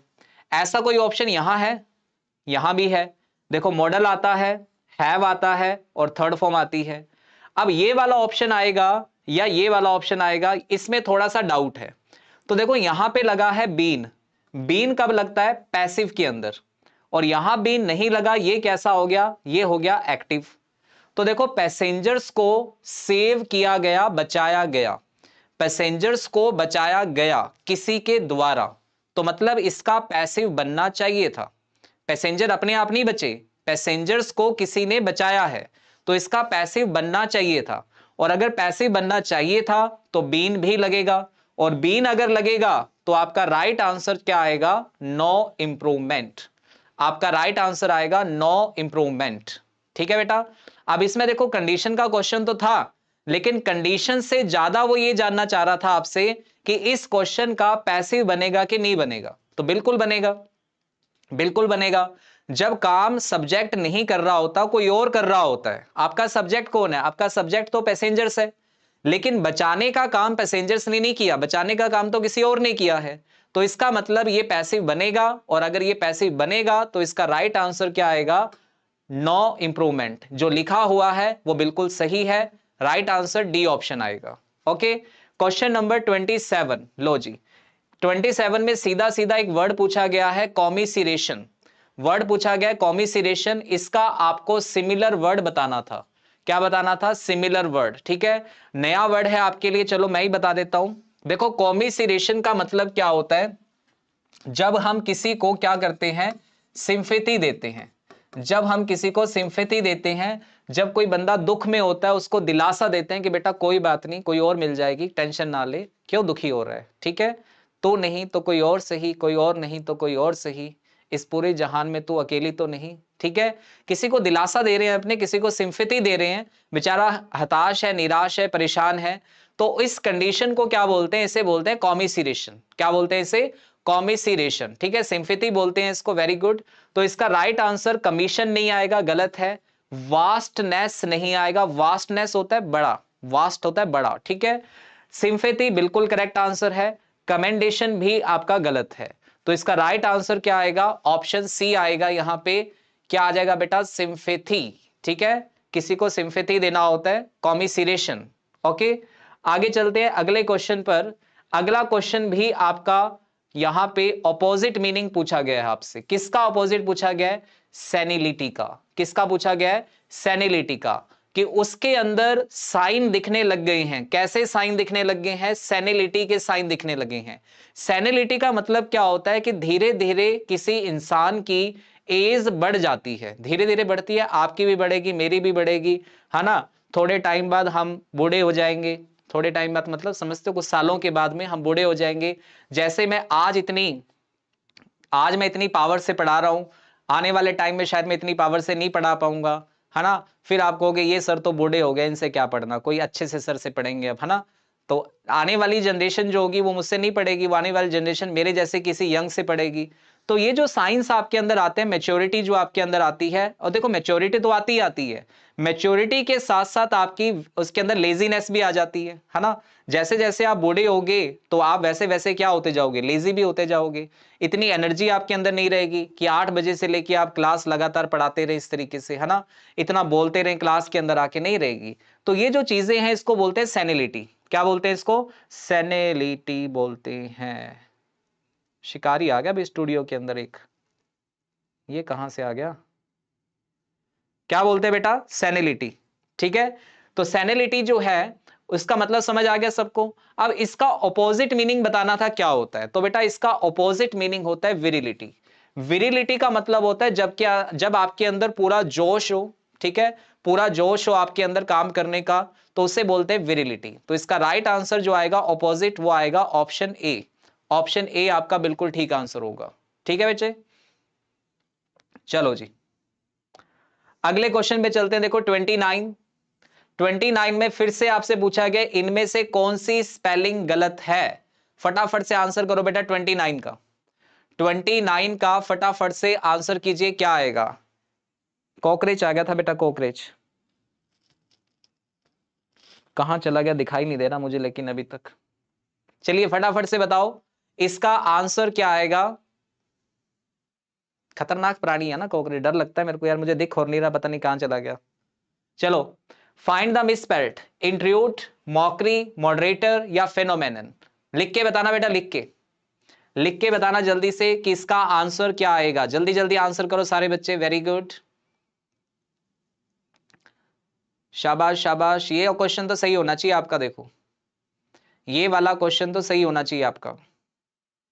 Very good very good.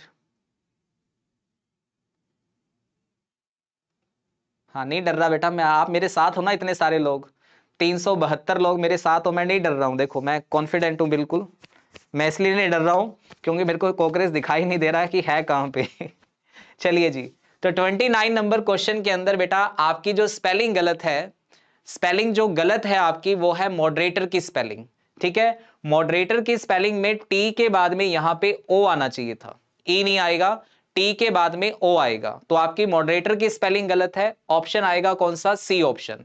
चलिए अगला लास्ट क्वेश्चन है आज का, फटाफट से बता दो इसका आंसर क्या आएगा। फटाफट से ये वाला आंसर करके जाएंगे सारे बच्चे, कोई भाग मत जाना, ध्यान रखना। ये वाला आंसर सारे बच्चे करके जाएंगे। इस PQRS को सेट करो जल्दी से, क्या बनेगा? जल्दी से सेट करो। Little that he had been let down stood by all these years, did he realise by a colleague whom he had। जल्दी से आंसर करो बेटा, इसका क्या बनेगा? जल्दी जल्दी आंसर करो, वेरी गुड। इंट्रूडर की स्पेलिंग बेटा गलत नहीं है, इंट्रूडर की स्पेलिंग बिल्कुल ठीक है। स्पेलिंग गलत थी मॉडरेटर की। इंट्रूड का मतलब होता है जब आप बिना बताए किसी के घर अचानक पहुंच जाते हैं। ठीक है, जब आप किसी के घर बिना बताए अचानक पहुंच जाते हैं तो उसे बोलते हैं इंट्रूड करना। ठीक है, चलो बेटा आंसर करो सभी फटाफट से, very good very good. Shamrita Soni, Charanjit Verma, Aman Chaudhary. करो करो बेटा, जाना नहीं है किसी ने क्वेश्चन किए बिना, ये क्वेश्चन किए बिना जाना नहीं किसी ने भी। तो देखो इसमें लिखा क्या है, इसमें लिखा है लिटिल डिड ही रियलाइज, जो उसने थोड़ा बहुत महसूस किया, क्या किया कि that he had been let down, कि उसको लेट डाउन किया गया, उसको लेट डाउन किया गया उसके कलीग के द्वारा, जो उसके साथ हमेशा खड़ा रहता था, उसने उसको लेट डाउन किया, नीचा दिखाया। तो पहली लाइन इसके अंदर कौन सी आएगी, पहली लाइन आएगी बेटा आर, आर के बाद आएगी पी, पी के बाद एस, एस के बाद क्यू। तो आपका राइट आंसर यहां पे आएगा ऑप्शन ए। ऑप्शन ए जो है वो सही है बेटा, क्यू आर एस पी गलत है, सही आंसर आएगा आर पी एस क्यू। ठीक है, आर पी एस क्यू। चलो जी, ठीक है बेटा। तो देखो आज हमने 3 पेपर सोल्व किए हैं, 3 पेपर हमने सोल्व किए हैं, लेकिन इन 3 पेपर से आपको एक आइडिया लग गया होगा कि आपके पेपर के अंदर जो क्वेश्चंस आते हैं वो किस तरीके के क्वेश्चंस आते हैं। एक एरर आती है, एक सिनोनिम आता है, एक एंटोनिम आता है, एक PQRS पक्का आएगा। ठीक है, और कोई क्या क्वेश्चन आ सकते हैं, एरर आती है। तो ये सारी चीजें आपके स्टेट लेवल के एग्जाम्स के अंदर आती हैं। ठीक है, आगे भी हम करेंगे बेटा, कल तो संडे है, मंडे को भी मैं इसके, अभी क्वेश्चन बहुत सारे हैं मेरे पास। ठीक है, 70-80 क्वेश्चन थे टोटल सारे पेपर के मिला के, तो अभी मैंने 30 ही करवाए हैं आपको। तो अगली क्लास जो हमारी होगी मंडे को, ठीक है, उस मंडे की क्लास में हम बाकी के क्वेश्चंस को भी कवर करेंगे।